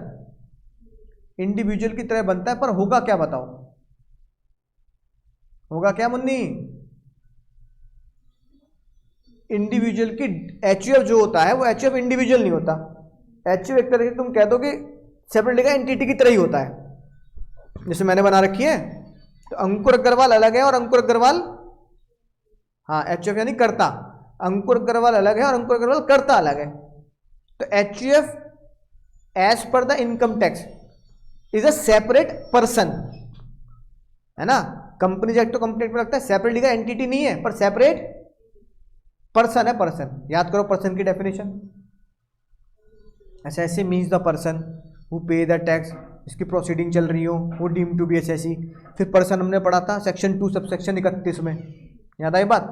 Person as per income tax act, person means individual, HUF company, है ना, आर्टिफिशियल जुडिशियल पर्सन, यानी कि एचयूएफ एक सेपरेट पर्सन है। अगर HUF is a separate person तो उसके लॉज भी क्या होने चाहिए? अलग होने चाहिए। उसका रेजिडेंशियल स्टेटस भी क्या होना चाहिए? अलग होना चाहिए। तो ताई ने बोला कि अगर एचयूएफ का रेजिडेंशियल स्टेटस मुझे निकालना है, सुनना ध्यान से, ताई ने बोला अगर एचयूएफ का मुझे रेजिडेंशियल स्टेटस निकालना है तो किसके ऊपर लगाऊं? कर्ता के ऊपर, है ना। अब पता हुआ क्या? कर्ता निकले बहुत ही बूढ़े इंसान। क्या निकले? ठीक है, तुमने बोला दद्दू को, दद्दू आप करता हो, टिकट करा दी तुम्हारी दुबई की, 4 घंटे में दुबई। दद्दू कह रहे दुबई क्यों भेज रहे हो बेटा मुझे? दद्दू दांतों का इलाज कहाँ करना? दांत वहीं मांजने हैं जाके दुबई में। अब दद्दू को तुमने दुबई बैठा दिया और मैं यहाँ बिजनेस करता हूँ क्या? कर्ता के नाम से, है ना। क्योंकि कर्ता ही एक अकेला होता है, बाकी तो को पार्टनर्स होते, पढ़े हैं तुमने भाई, फाउंडेशन में पढ़ा है ना। कंपनी और एचयूएफ में डिफरेंस क्या होता है? को पार्टनर्स होते हैं, ठीक है। फिर तुमने पढ़ा होगा पहले कर्ता की लायबिलिटी अनलिमिटेड होती है, बाकी को पार्टनर्स की नहीं होती। ये सब बातें तुमने फाउंडेशन में पढ़ी है। अब कर्ता बैठा है कहाँ पर? दुबई में।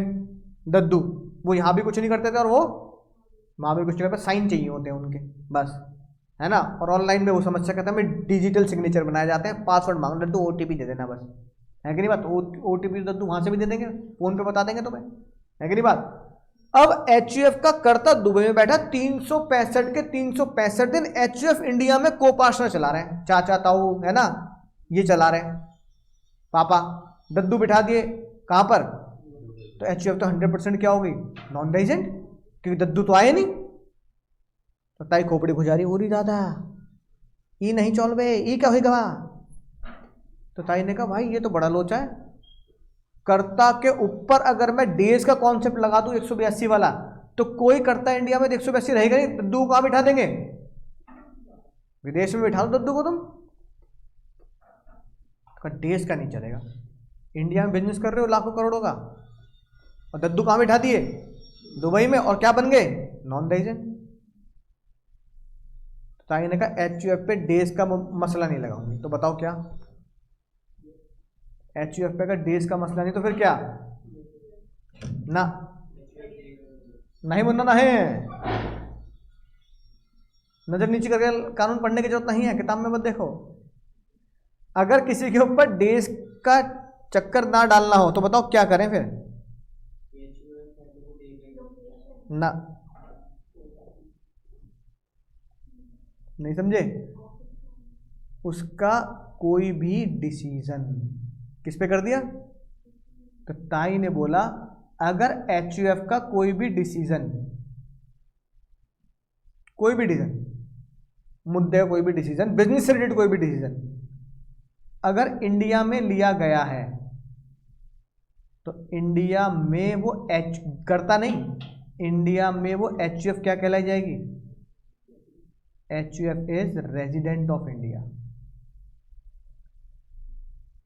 इंडिया में अगर डिसीजन नहीं लिया गया है ना, तो वो नॉन रेजिडेंट कहलाई जाएगी। तो ये बताओ इंडिया में कितना डिसीजन, कोई भी बिजनेस डिसीजन, कोई भी transaction decision, supply cell purchase, कुछ भी एसेट खरीदना बेचना, यानी कि बिजनेस का कोई भी डिसीजन अगर इंडिया में लिया गया तो इसका मतलब वो HUF तुम दद्दू कहीं बिठा दो, HUF रेजिडेंट है। अब मुद्दे की बात आई, डिसीजन कितना होना चाहिए, बोलो। मान लो भैया दुबई इंडिया, दुबई में डिसीजन लिया 90%, इंडिया में डिसीजन लिए 10%, दुबई में डिसीजन लिया 99%, इंडिया में लिया 1%, इंडिया में लिया 99%, दुबई में लिया 1%, तो कब उसे रेजिडेंट मान ले डिसीजन के ऊपर,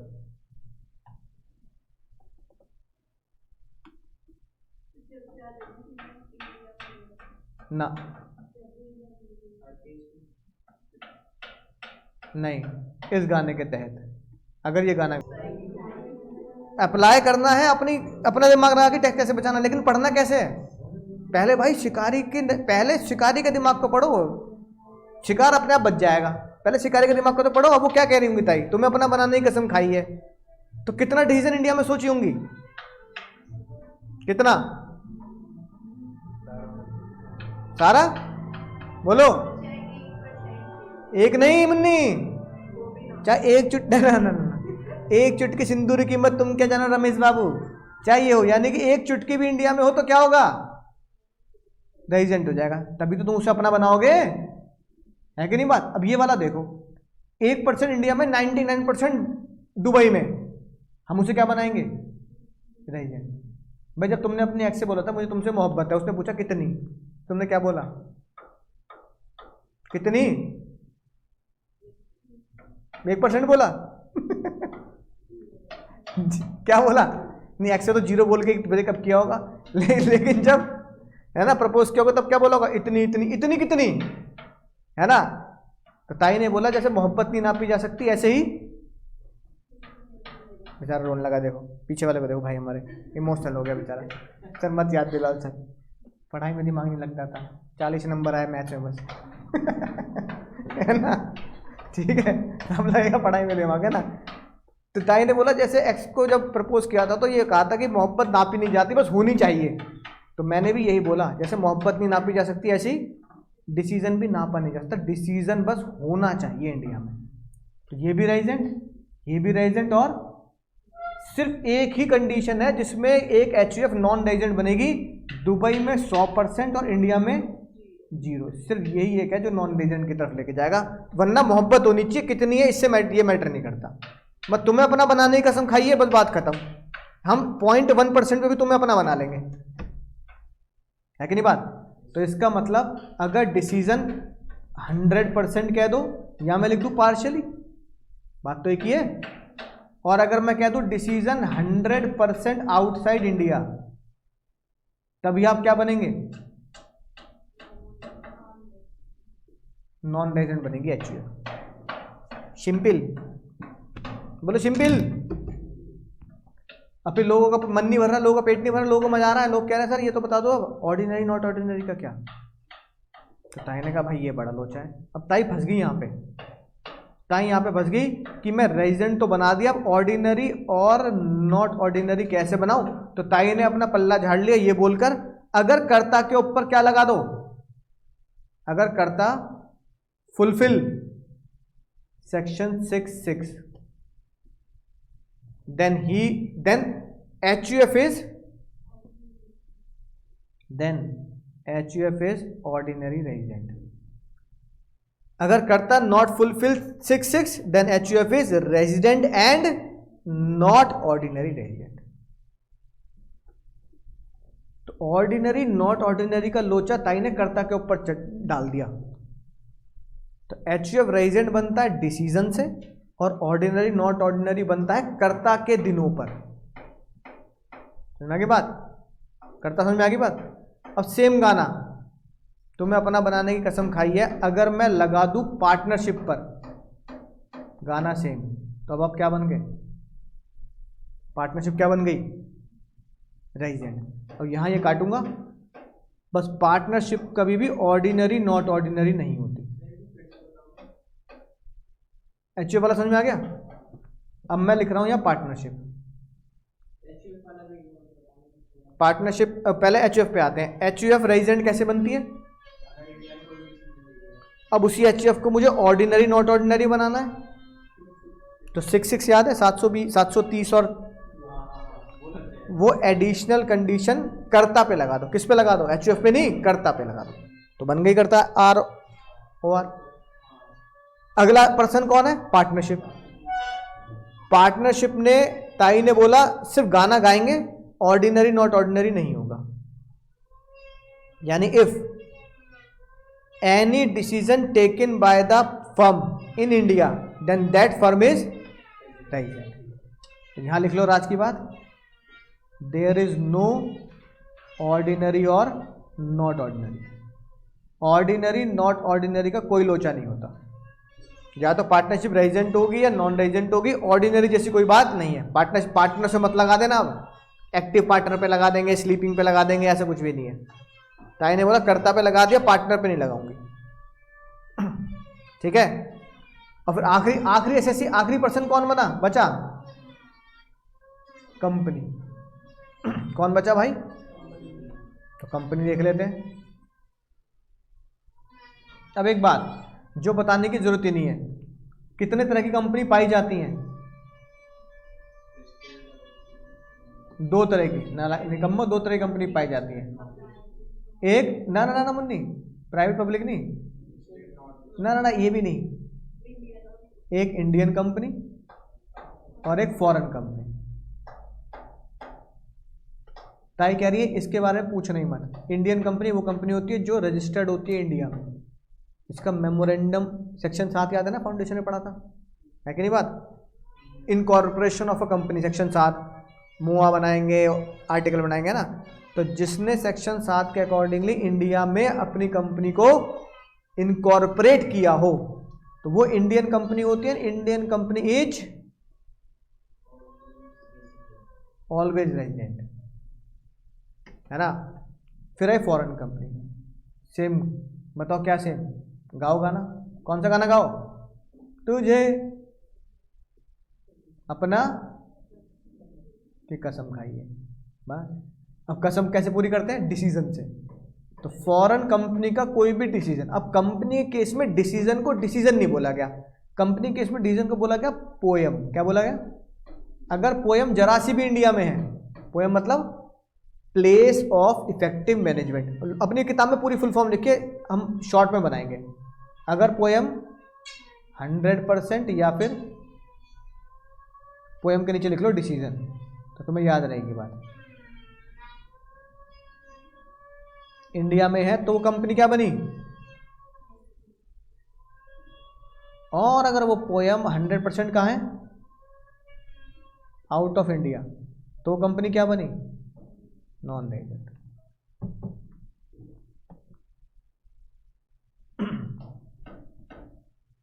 और आज से बताता हूँ फॉरेन कंपनी को इंडिया में रेजिडेंट बनाने का फ़ायदा ये, फॉरेन कंपनी जो होती है इंडिया में वो 40% टैक्स भरती है। फाइनल पढ़ोगे आप कंपनीज के बारे में। इंडियन कंपनी कितना भरती है, 30, फॉरेन कंपनी 40। तो ये हो गया उनका रेजिडेंशियल स्टेटस। अब देखो ये लिखी बात। हाँ एक और सेम बात, कंपनी में भी कोई ऑर्डिनरी नॉट ऑर्डिनरी नहीं होता। ये बस सोचते हैं डायरेक्टर पे लगा देंगे, ऐसा नहीं है, ठीक है। पार्टनरशिप और कंपनी दो ऐसे पर्सन हैं जिनके ऊपर ऑर्डिनरी नॉट ऑर्डिनरी के रूल्स नहीं होते, आइदर यू आर रेजिडेंट और नॉन रेजिडेंट, ठीक है। ये तो एचयूएफ का हो गया सेम। अब देखो फर्म, एसोसिएशन ऑफ पर्सन और अदर पर्सन, 6(2) के हिसाब से होली और पार्टली कहाँ होना चाहिए डिसीजन, इंडिया में। अगर होली आउटसाइड इंडिया तो क्या बनोगे आप, नॉन रेजिडेंट। ये तो पढ़ा।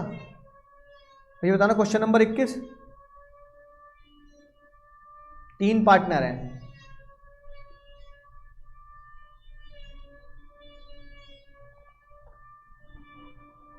कंपनी में सर कोई ऐसा नहीं होता कि थोड़ा इसी ले लेते हैं थोड़ा। देखो ना कंपनी में ये होगा, इंडियन में हमेशा रेजिडेंट है, फॉरेन में ऐसे होगा। फॉरेन में वही गाना गाना है, जरा सा भी इंडिया में और सारा बाहर, तो नॉन रेजिडेंट। सेम एचयूएफ वाला।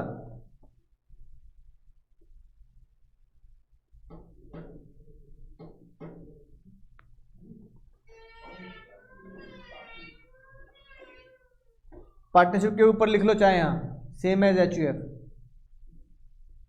Same to same. कंपनी के ऊपर भी है, पार्टनरशिप के ऊपर भी। कंपनी में लिखना फॉरेन कंपनी के ऊपर सेम एज एचयूएफ।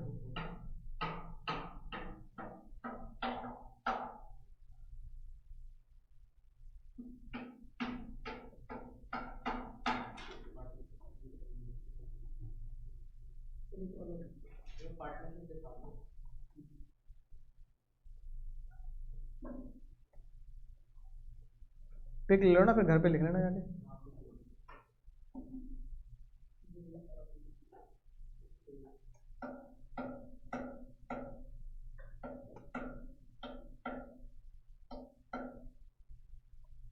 बताओ जल्दी।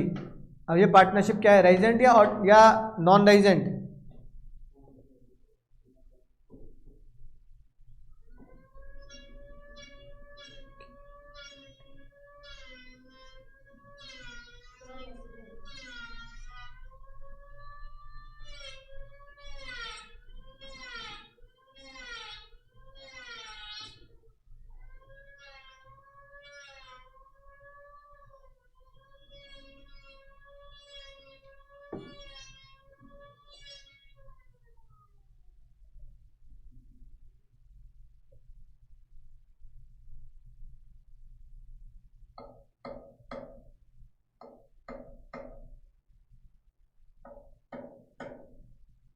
कनेक्टर लाइक हो?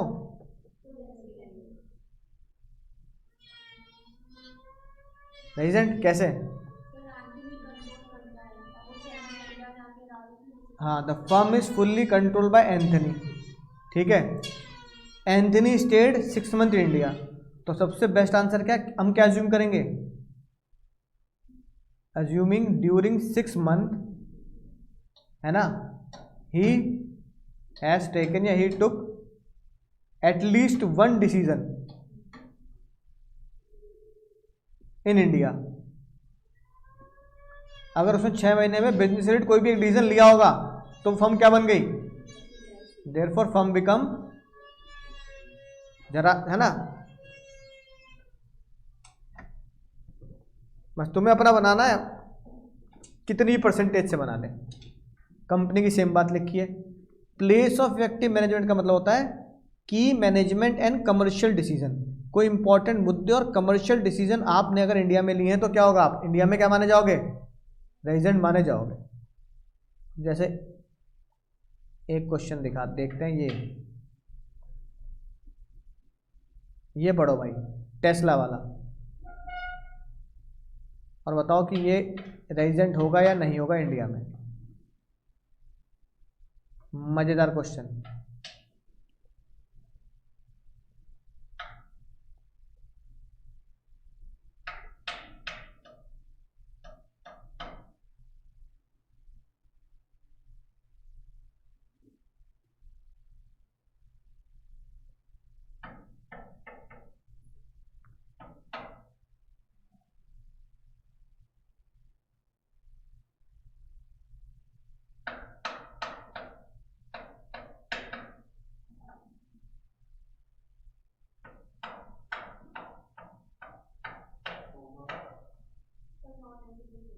क्यों?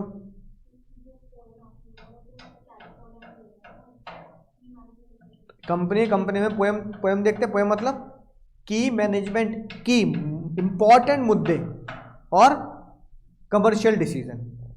अब इस क्वेश्चन में अगर देखो तो उसने दो बातें बोली हैं, एक डे टू डे, इंडिया में वो day to day routine operation करते हैं, और सिग्निफिकेंट जो डिसीजन होते हैं वो कहाँ कर रहे हैं, वो कैलिफोर्निया में कर रहे हैं, है ना। तो हमें ये बात लिख के बतानी पड़ेगी। देखो क्या लिखना पड़ेगा, हमें पहले लिखना पड़ेगा एज पर सेक्शन 6 सबसेक्शन 3। किसके बारे में लिखना है, कंपनी के बारे में। कोई भी कंपनी इंडिया में रेजिडेंट होती है, अगर वो इंडियन कंपनी हो या फिर उसकी पोएम इंडिया में हो, अगर वो इंडियन नहीं है तो क्या हो, पोएम इंडिया में हो, लिख दिया, सिंपल। इस केस में क्या है, टेस्ला फॉरेन कंपनी है क्योंकि वो इंडिया में उसका इनकॉर्पोरेशन नहीं हुआ, लेकिन उसका प्लेस ऑफ बिजनेस इंडिया में है। अब 6 एक्सप्लेनेशन के हिसाब से पोएम क्या बोलती है, वेयर की मैनेजमेंट कमर्शियल डिसीजन कहाँ होना चाहिए, इंडिया में होना चाहिए जरा सा। अब place of active management of equity is not, तो इसका मतलब की मैनेजमेंट और commercial decision can not include day to day decision. Day to day decisions को पोएम नहीं कहा जाता। बात समझ में आई? तो क्या लिखोगे कि वो नॉन रेजिडेंट,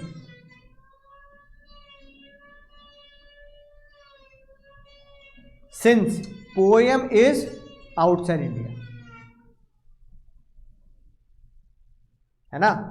और ये लिख देंगे बात कि डे टू डे डिसीजन जो होते हैं वो रेलिवेंट नहीं होते पोएम निकालने के लिए।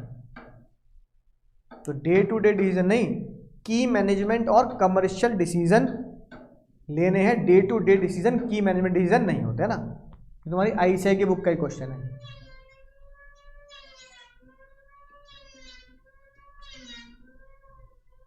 ठीक है, अब तुम इस चैप्टर के आईसीआई की बुक के सारे क्वेश्चन कर सकते हो, सारे मुन्ना मुन्नी सारे।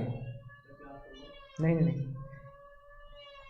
एक सेक्शन है बहुत थ्योरेटिकल सेक्शन है, आधे पौन घंटे का, वो मैं वीडियो अपलोड कर दूंगा, वो कभी भी जब टाइम मिले देख लेना। मतलब बहुत इंपॉर्टेंट नहीं है, लेकिन फिर भी देख लेना, क्योंकि वाई साहब है कुछ भी पूछ सकती है। आज तक तो उस पर कोई क्वेश्चन आया नहीं है। छोड़ना मत, भगवान के लिए छोड़ना मत भाई। हाँ, क्योंकि जो छोड़ते हैं वही आ जाता है।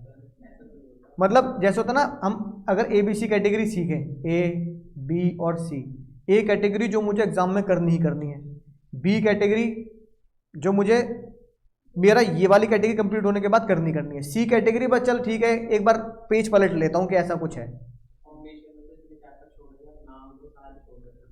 अब इंटर में नहीं कर सकते ना, वो अच्छी बात है किस्मत की। अगर भाई मान लो तुमने ये छोड़ दिया, मान लो इंटर में नहीं आया एग्जाम में, है ना, पर आया था कंपनी, वो चॉइस में निकल गया होगा, ना। हो जाता किस्मत अच्छी है कि भाई क्वेश्चन नंबर 1 जो कंपलसरी होता है उसमें कंपनी क्वेश्चन है नहीं, तो ये किस्मत की बात होगी, है ना। लेकिन किस्मत पे डिपेंडेंसी करनी क्यों है जब मुझे आती है वो चीज़, है ना। अब तुम उसे पढ़ लोगे तो तुम्हारे दिमाग में कुछ ना कुछ रह जाएगा, ठीक है। तो इसको पढ़ने के बाद फिर सेक्शन 5 वाले क्वेश्चन करेंगे जो हमारे आईसीआई की बुक में है। नहीं क्लास मतलब मैं बता रहा हूँ आगे, थोड़ी देर पढ़ाऊंगा बस, है ना। बहुत सिंपल चीज़ें हैं। इसकी हेडिंग पता क्या है? इसकी हेडिंग है ऐसी कौन सी इनकम है जो इंडिया में अर्न इन इंडिया मानी जाएगी? देखने से लगता नहीं है पर फिर भी क्या मानेंगे? अर्न इन इंडिया, है ना, राइट। अब जैसे फॉर एग्जांपल सिंपल है, आधे घंटे की लेक्चर बिल्कुल सिंपल। अब जैसे देखो फॉर एग्जांपल ऐसा देखने में लगता है, मुझे पता तुम्हें नहीं लगेगा, पर दुनिया में अधिकांश लोगों को देखने में लगता है ये इंडिया की इनकम नहीं है। अब जैसे भारतीय सरकार, अच्छा एक सिंपल, मैंने उस वीडियो में एग्जांपल दिया, वीडियो दिखाई भी है, तुमने पिक्चर देखी होगी एकता टाइगर, नहीं देखी तो बताता हूं। एक था टाइगर, एकता टाइगर में जो सलमान खान, सलमान भाई है कि नहीं बात, वो इंडियन रॉ के एजेंट होते हैं। अब उन्हें भेजा जाता है पोलैंड, उसमें वहां उन्हें मिलती है कैटरीना कैफ, सैयारा रे सैयारा, गाना गाते हैं दोनों मिलके, है कि नहीं बात। लेकिन इस गाने तक की पहुंचने की कहानी इंपॉर्टेंट है, यानी सलमान भाई कैटरीना कैफ को पटा रहे होते हैं तो उनके ऊपर बहुत खर्चा करते हैं, जैसे उन्हें रेस्टोरेंट में ले गए, खाना खिलवा दिया, गिफ्ट दे दिए, तो वो खर्चा जो करते हैं वो सरकारी खर्चे पे करते हैं। तो उनका एक दोस्त होता है जो उनके साथ में होता है वहाँ, है ना, उसे एक दिन बहुत गुस्सा आता है, कहता तू मिशन से भटक रहा है ना, राइट, तू लड़की के पीछे भाग रहा, तू मिशन से भटक रहा है और तेरे चक्कर में सरकारी पैसे जा रहा है। उसे डांटता भी है क्योंकि वो नाश्ता कराने लेके जाता है, नाश्ते में उसे ऑमलेट खिला रहा होता, कुछ खिला रहा होता, तो डॉलर में बिल आता है। वो कहता है भाई नाश्ते पे कौन खर्च करता है इतना, हम ब्रेड खाने वाले लोग इंडिया में, और तू यहाँ उसे महंगे महंगे इटालियन फूड खिला रहा है यहाँ उसे, है नाश्ते में ही। तो कहता है ये मिशन का हिस्सा, वो कहता है मिशन का हिस्सा नहीं है, तो सरकारी पैसे खर्च कर रहा है। इसका मतलब जो कोई भी इंडियन गवर्नमेंट किसी एक ऐसे बंदे पे पैसा खर्च करती है जो इंडिया के बाहर जा रहा है ना, तो उसे सैलरी भी तो देती है सलमान खान को। सलमान खान कह रहा है मैं भैया ठीक है रॉ का एजेंट हूँ, सरकार मुझे कुछ तो पैसा दोगे मुझे यार, कपड़ा लत्ते खाना कुछ तो अपने खरीदूंगा मैं। तो जो सैलरी उसे मिल रही है सलमान खान को पोलैंड में रहते हुए, तो लोगों का कहना यह था कि ये अर्न इन इंडिया नहीं है, अर्न इन पोलैंड है। भाई पैसा कहां से आ रहा है, तो अर्न इन पोलैंड कैसे कह दोगे तुम, पोलैंड वाले दे रहे हैं पैसा तुम्हें। तो ये सेक्शन 9 वो भ्रमित बातें हैं जो लोगों को भ्रम है इंडियन इनकम नहीं है। तो ताई ने कहा मैं 6-7 पॉइंट डाल देती हूं कि ये इंडियन इनकम है, तुम्हें लगता है नहीं है पर ये इंडियन इनकम है। Salary payable by government to Salman Khan who is residing outside India for the work of the, अब सरकार पैसे दे रही तो सरकार अपने काम के लिए दे रही है ना, तो तुम ऐसे कैसे बोल दोगे अर्न आउटसाइड इंडिया है, क्या है ये भाई, सरकार से पैसा ले रहे हो तुम, इंडियन गवर्नमेंट से पैसा लेके कैसे कह दोगे कि मैं अर्न इन पोलैंड कर रहा हूं, पैसा जा कहां से रहा है। तो सेक्शन 9 ये कहता है दैट सैलरी इज, मानो या ना मानो मानना पड़ेगा, deem to be earn in India. तो वो ROR की कैटेगरी में हो, RNOR कैटेगरी में, आप NR कैटेगरी में, मैं अर्न इन इंडिया मान के टैक्स लूंगी। अब सलमान खान 1 साल से पोलैंड में है तो वो तो हो गए नॉन रेजिडेंट, तो ताई कह रही है मैं क्या मानूंगी ये earn in India. Tax Poland में तू 365 दिन रह ले लेकिन तू टैक्स देगा क्योंकि तू क्या है, अर्न इन इंडिया है। बात समझ भाई, ऐसे सिंपल सी बात है, ठीक है। अब एक सिंपल सी बात बताओ,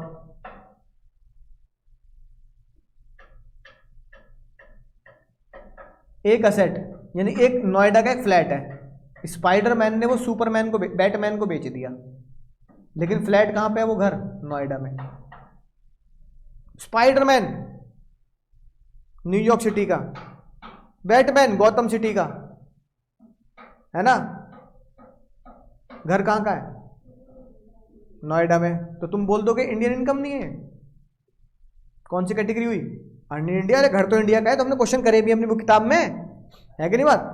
एक नॉन रेजिडेंट दूसरे नॉन रेजिडेंट को घर बेच रहा है लेकिन वो है तो इंडिया का, तो क्या मानोगे, अर्न इन इंडिया। बात समझ में आ गई ना, बोलो। सेक्शन 9 सिंपल है। मुद्दे की बात करते हैं, बहुत ही इंपॉर्टेंट बात, बहुत ध्यान सुनना, बस थोड़ी देर की बात है, फिर अगली क्लास में अगला चैप्टर जो होगा वो इसी पे बेस्ड होगा, मुद्दे की बात और सस्पेंस की बात। अब मुझे ये बताओ, ताई ने ये तो बोल दिया कि मैं क्या लूंगी, टैक्स लूंगी, लेकिन जो इनकम मैं कमा रहा हूं, होश में सुनना, जो इनकम मैं कमा रहा हूं उस पर टैक्स निकालूं कैसे। जैसे मैं अपनी बात करता हूं, तुमने मुझे पढ़ाने की फीस दी, है ना, तो ये बताओ मैं किस तरह की इनकम कमा रहा हूं, पराग भाई की लैंग्वेज में बताओ, टैक्स मत सोचो।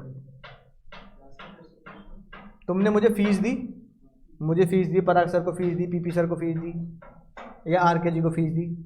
तुमने जो भी फीस हमें दी वो हमारी किस चीज की कमाई है? हैं? ना, बगल वाली दीवार पार की लैंग्वेज में बोलो। सर्विस। और सर्विस मेरा क्या बनेगा? बिजनेस या प्रोफेशन?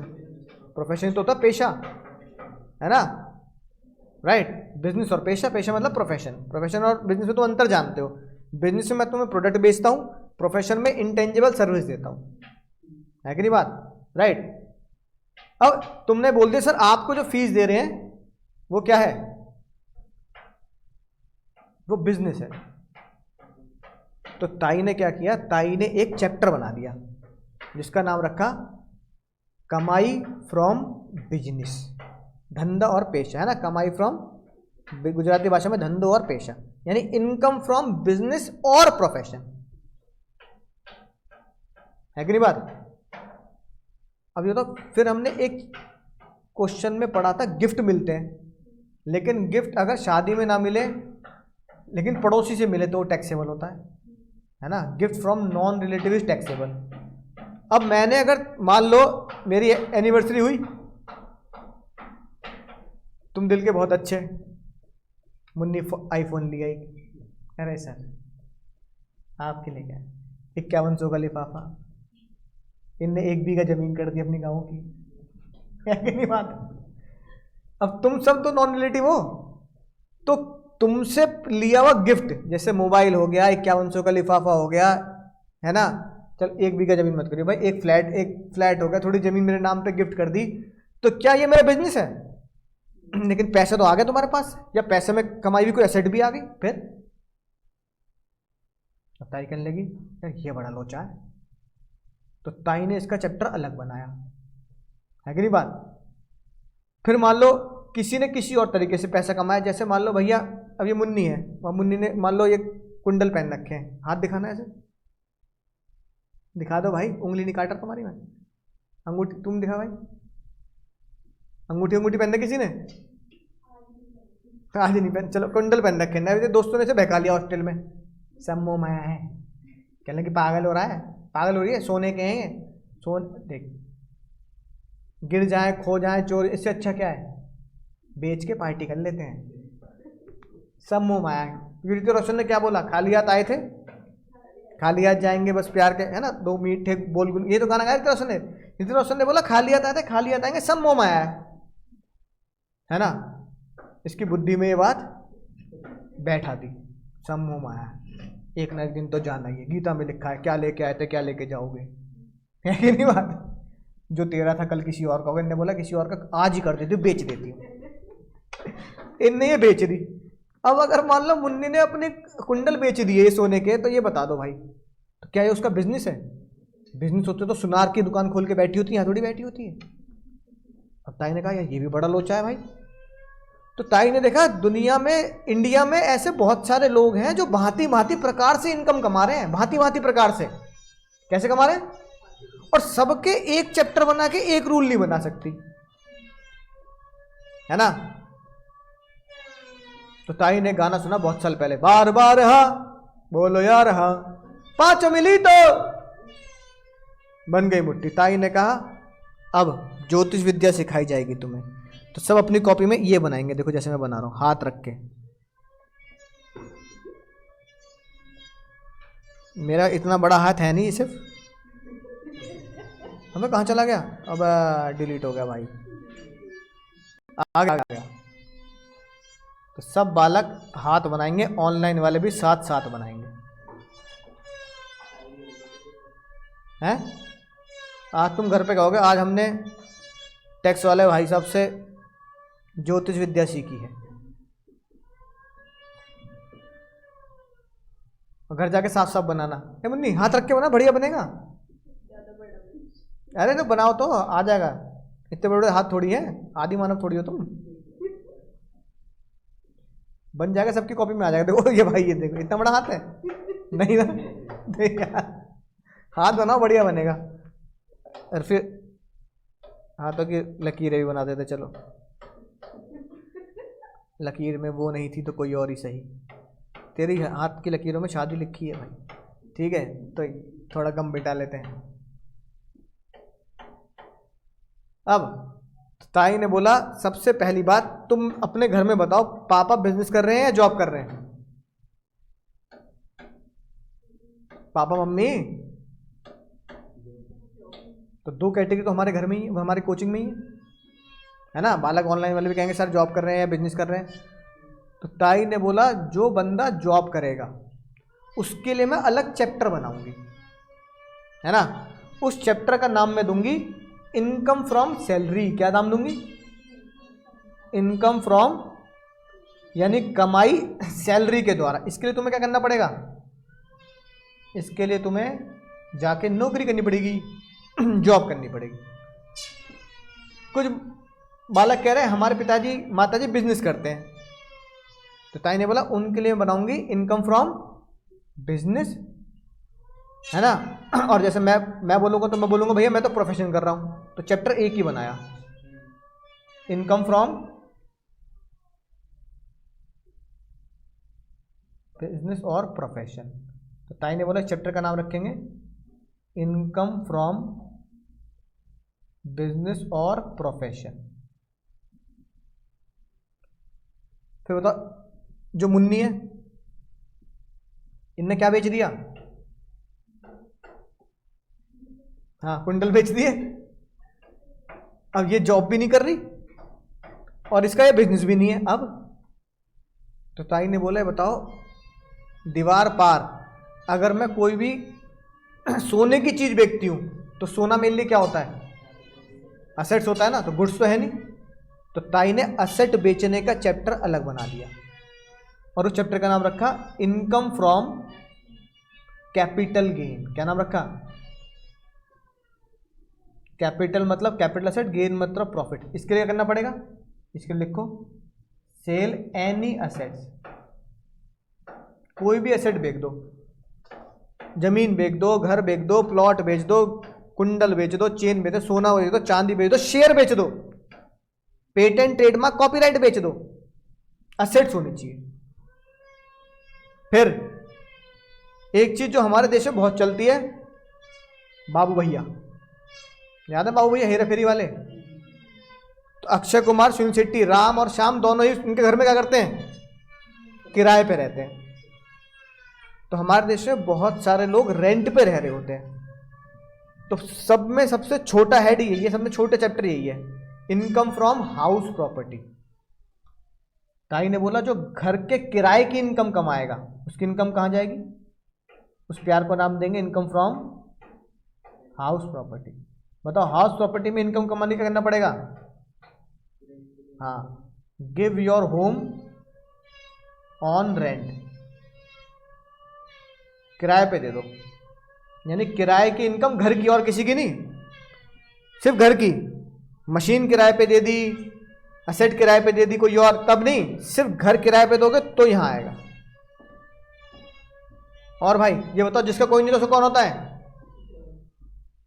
जिसका कोई नहीं, जिसका कोई नहीं उसका तो खुदा है यार, ये वाला गाना गाता है। जिसका कोई नहीं उसका ऊपर वाला होता है ना। ताई के दिल पे लगी बात। ताई ने बोला हम भी अपना गाना बनाएंगे, जिसका कोई नहीं उसका तो खुदा नहीं, उसका अदर सोर्स है यारो, उसका अंगूठा है अंगूठा।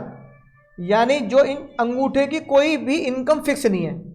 अंगूठे की इनकम भैया भाई इतनी सी फिक्स है कि अंगूठा पकड़ के वो लटकेगा, बेचारा झूल रहा है बिल्कुल बुरी तरीके से, अंगूठा पकड़ के वो लटकेगा जो इन चारों हेड में, इन चारों चैप्टर में कवर नहीं होगा, है ना। तो अंगूठे को बोला गया income from other sources. Other source में क्या आएगा? एनी इनकम जो किसमें कवर नहीं है, not cover in above 4 head. Sir ये हेड्स क्या है? अब ताई को बड़ी इंसल्ट महसूस हुई जब लोगों ने बोला salary chapter, house property chapter, business chapter. ताई ने कहा चैप्टर चैप्टर नहीं बोलते, टुच्ची बात है, चैप्टर बगल बगल के पार वाले लोग बोलते हैं। अकाउंट्स, कॉस्ट, लॉ, हट छोटी बात। तो ताई ने कहा रिश्ता वही, कुछ भी नहीं किया ताई। ताई ने बोला जिसे तुम चैप्टर बोलोगे ना, मैं आज के बाद उसे हेड बोलूंगी, हेड, सर। तो ताई के कितने सर? 5। 5 रावण के कितने थे?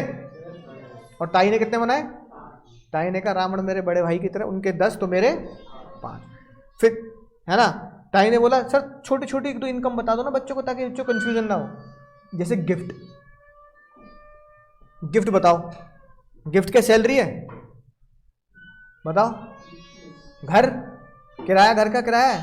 बिजनेस या कैपिटल गेन है, प्रॉफिट, एसेट है? नहीं। एक और बात जो, ए भाई भाई, ए भाई स्टेशन नहीं आया अभी, भगने को तैयार, सबसे पहले मैं ही निकलूंगा। एक और इनकम तुमने देखा होगा कई बार केबीसी, ड्रीम 11 लोग खेलते हैं, लीगल सट्टा जिसे कह दो। तो केबीसी, लीगल लॉटरी। अब बताओ इन केबीसी, सट्टा, लॉटरी रेंट है? बोलो। बिजनेस है? एसेट बेच दी, कहीं जॉब कर ली, तो कहाँ जाएगा? अंगूठा लटका दो। और बताओ, और तुम सोच के बताओ कौन सी इनकम हो सकती है जो इन चारों में नहीं जाएगी, यहां जाएगी? बिल्कुल सही, डिविडेंड। एक इनकम तो खुद तुम्हारे पास से नहीं, कम हो। हाँ, पॉकेट मनी गिफ्ट में आ गया। बैंक में खाता खोल रखा है कि नहीं बात? तो 150 कुछ रुपए तो पड़े होंगे, नेगेटिव चल रहे हैं, तो उस पर क्या आएगा? इंटरेस्ट। तो वो इंटरेस्ट तुम्हारी अदर सोर्स की इनकम तो है। तुमने बैंक की जॉब करी, बैंक के साथ बिजनेस नहीं किया, बैंक को कोई मकान किराए पे नहीं दिया ना, बैंक को कोई एसेट बेची, तो कहाँ जाओगे? Other source. यानी अदर सोर्सेज की इनकम सीमित नहीं है, अदर सोर्सेज की इनकम अनलिमिटेड है। अदर सोर्स कहता है भाई मेरे पास जब आना, जब चारों के चारों तुम्हें क्या कर दें? दफा कर दें, धक्के मार के निकाल दे, भाई हमारे यहाँ, हमारे तेरे लिए कोई जगह नहीं है, तब मैं तुम्हारा सहारा हूं। तो जिसका कोई नहीं उसका खुदा होता है, ऐसे जिसका कोई नहीं उसका इनकम टैक्स में अदर सोर्स होता है। अब एक बात ध्यान रखना, ये हेड पहचानने इसलिए जरूरी है कि तुमने कमाई करी जॉब की, तुम उस पर प्रोफेशन वाले फॉर्मूले कैसे लगा दोगे? कैपिटल गेन के फॉर्मूले अलग है, तो तुम उससे सैलरी के फॉर्मूले में कैसे फिट कर दोगे? हर चैप्टर में अलग अलग फॉर्मूले हैं, मैथ से आसान फॉर्मूले है ना। जैसा भी है कि अब तुम कह दो R O R N O R, sir आपने वो जो डब्बे बनाए 3, राइट राइट राइट, अब तुम इसे फॉर्मूला कह दो, है ना। हमारे टैक्स के अपने फॉर्मूले हैं, ऐसे हर चैप्टर के अपने फॉर्मूले। थ्योरी कुछ भी नहीं है, थ्योरी कुछ भी नहीं है, पांचों के पांचों प्रैक्टिकल हैं। अकाउंट्स की तरह पेन घिसने हैं, कॉपी भरनी है बस, है कि नहीं बात? अब जैसे हमने गाना गाया, पांचों मिली तो मुट्ठी तो बनानी पड़ेगी ना। क्यों? तुम ये बताओ, क्या किसी भी इंसान की सिर्फ एक इनकम हो सकती है? इनमें से 2 हो सकती है। यानी कहने का मतलब किसी भी इंसान के सर, पांचों सर खुल सकते हैं, एक ही खुलेगा? बिल्कुल खुल सकते हैं भाई। अब मान लो, देखो मेरे लिए क्या हो गया? बिजनेस, है ना। अब मेरे पास कोई अंगूठी थी, मैंने बेच दी इसी साल बेच दी, क्या हो गया? अब मैंने कुछ शेयर खरीद रखे, डिविडेंड भी आता है, बैंक का ब्याज भी आता है, क्या हो गया? Other source. मान लो मेरे नाम पे जो घर है ना, वो तो इसमें आ गया ना, गिफ्ट जो मिला है, करना नहीं मिलना, इनकम टैक्स है ये। हाँ, अब मान लो कोई मेरा घर है जिसमें मैं रह रहा हूँ, मेरे नाम पे, मेरे नाम पे होना चाहिए। मान लो नीचे वाले फ्लोर पे मैं रह रहा हूँ, मैंने फर्स्ट फ्लोर रेंट पे दे दिया, तो कौन सी इनकम हो गई मेरी? House property. और मान लो किसी ने कहा पार्ट टाइम जॉब कर लो, भाई लोग पार्ट टाइम भी तो करते हैं, है ना। अब मान लो एक कॉलेज वाले कह रहे हैं सर हमारे यहाँ के पार्ट टाइम पढ़ा दो, लेकिन आपको पैसे देंगे एज अ जॉब के हिसाब से, पर महीने के हिसाब से। अब ऐसे मत करना कि पर आवर के हिसाब से पेमेंट ले जाओगे आप, आज आऊँगा कल नहीं आऊँगा, रोज आओ, रोज 2 घंटे और सैलरी ले लो हमसे, तो मेरी पार्ट टाइम जॉब भी होगी। तो एक बंदे के 5 सर भी खुल सकते हैं भाई, है ना। और एक भी हो सकता है, जैसे तुम्हारे पास तो एक ही है, कौन सा? ठेंगा है तुम्हारे पास, ठेंगा भी। क्यों? क्योंकि तुम जॉब नहीं कर रहे, तुम्हारे नाम पे कोई घर भी नहीं तुमने किराए पे दिया, तुम कोई बिजनेस भी नहीं कर रहे, और तुम कोई एसेट भी नहीं बेच रहे। जो तुम्हारे नाम पे एसेट है, बिल्डिंग तुम्हारे नाम पे हो, बस तुम्हारे पास गिफ्ट और इंटरेस्ट है, तो तुम्हारे पास क्या है? लेकिन चूंकि मेरे पास 5 है, तो ताई ने क्या बोला? 5 मिली तो जोड़ा भी नहीं। अब मैंने मान लो 5 को जोड़ा, भाई जॉब से कमाए 2 लाख, इससे कमाए मान लो 10 लाख, इससे कमाए 2 लाख, इससे कमाए 1 लाख, है ना, राइट, और इससे कमाए मैंने 2 लाख, तो टोटल कितने जोड़ दिए? 17। तो इन 17 लाख को ताई क्या बोलेगी? टोटल इनकम नहीं, ग्रॉस टोटल इनकम। क्या मेरी क्या हो गई है? प्यार से इसे हम नाम देंगे जीटीआई, ग्रॉस टोटल इनकम। तो भाई ज्योतिष विद्या के हिसाब से मेरी जीटीआई कितनी हो गई? 17 लाख। अब ताई ने बोला था कि दूसरों का भला करेगा तो तेरा भला भी करूंगी, याद आया? डिडक्शन, एलआईसी ले ले, है ना?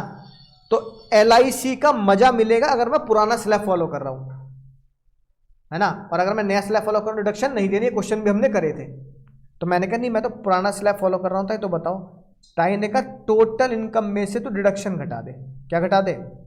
डिडक्शन का सेक्शन याद है 80C टू 80U, इसमें एलआईसी आता है, मेडिकल आता है, दान भी आता है ना? एलआईसी, मेडिकल, दान, ठीक है ना?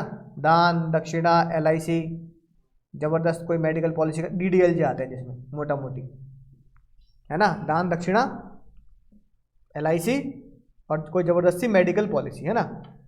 इनको तू इसमें से घटा दे, तो जो इनकम तेरी बचेगी, मान लो इसमें से मैंने 5 लाख का क्या कर दिया, टोटल 5 लाख, एलआईसी भी करा ली, दान भी, टोटल 5 लाख कर दिए। अब मेरी इनकम कितनी बची?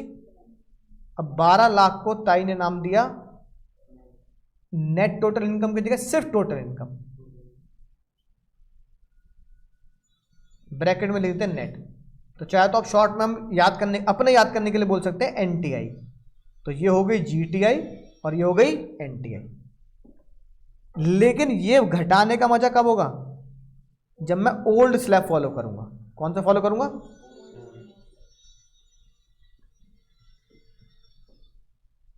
ठीक है, बात समझ में आई? फिर हम टैक्स निकालते हैं। अब तुम स्लैब रेट लगाओगे तो मेरा इस पे तो लगाओगे। अब तुम 12 लाख पे पुराना वाला स्लैब लगा देना, 2.5, 5 और 10 लाख वाला। और अगर मैं कह दूं मैं नया स्लैब लूंगा तो मेरी इनकम क्या होगी? 5 पे कांटा लग जाएगा, मेरी इनकम कितनी आएगी? 17। तो 17 पे लगा देना 3 का पहाड़ा, 5 का पहाड़ा। बात समझ में आई? तो ये मैंने तुम्हें पढ़ा दिया। यानी कि अगर मैं तुम्हें बोलूं तो इनकम टैक्स में मोटे मोटे 5 ही चैप्टर है। हालांकि हमने बेसिक चैप्टर पढ़ लिया, रेजिडेंशियल अलग पढ़ लिया, मोटे मोटे कितने चैप्टर हैं? 5, है ना? इनकम टैक्स मतलब 5 चैप्टर, 5 हेड की इनकम निकालनी है। बाकी छोटे छोटे चैप्टर है, एक 1.5 घंटे के, ठीक है? तो मोटे मोटे 5 चैप्टर। छठा ये कह दो पूरा ये पढ़ना पड़ता है हमें, रिडक्शन वाला ये पूरा पढ़ना पड़ेगा ना, वो भी 2-3 क्लास का, ज़्यादा लंबा नहीं है। तो मोटे मोटे 5 चैप्टर हैं ये, जिनकी कैलकुलेशन हमें सीखनी है, ठीक है? तो अगली क्लास में हम क्या करेंगे? अगली क्लास में पहले हम सीखेंगे टैक्स लायबिलिटी का लेवल 3। टैक्स लायबिलिटी 2 लेवल पढ़ाए। पहला लेवल क्या पढ़ाया? Old slab. दूसरा लेवल क्या पढ़ाया? New slab. लेवल 3 में पढ़ाऊंगा इन हेड से अगर मैं इनकम कमाता हूं तो किस हेड पर फ्लैट लगेगा और किस पर स्लैब लगेगा। यानी सस्पेंस की बात यह है कि अगली क्लास में तुम्हें पता लगेगी कुछ इनकम ऐसी होती हैं जिन पर स्लैब रेट नहीं लगता। उरी दादा देखो क्या हो गया, जैसे पता है ड्रीम 11, सट्टा, केबीसी, ताई ने कहा इन पे स्लैब नहीं है। बताओ कितना है? लाइक इतना सुना होगा, 30% फ्लैट लगता है। बात समझ में आई?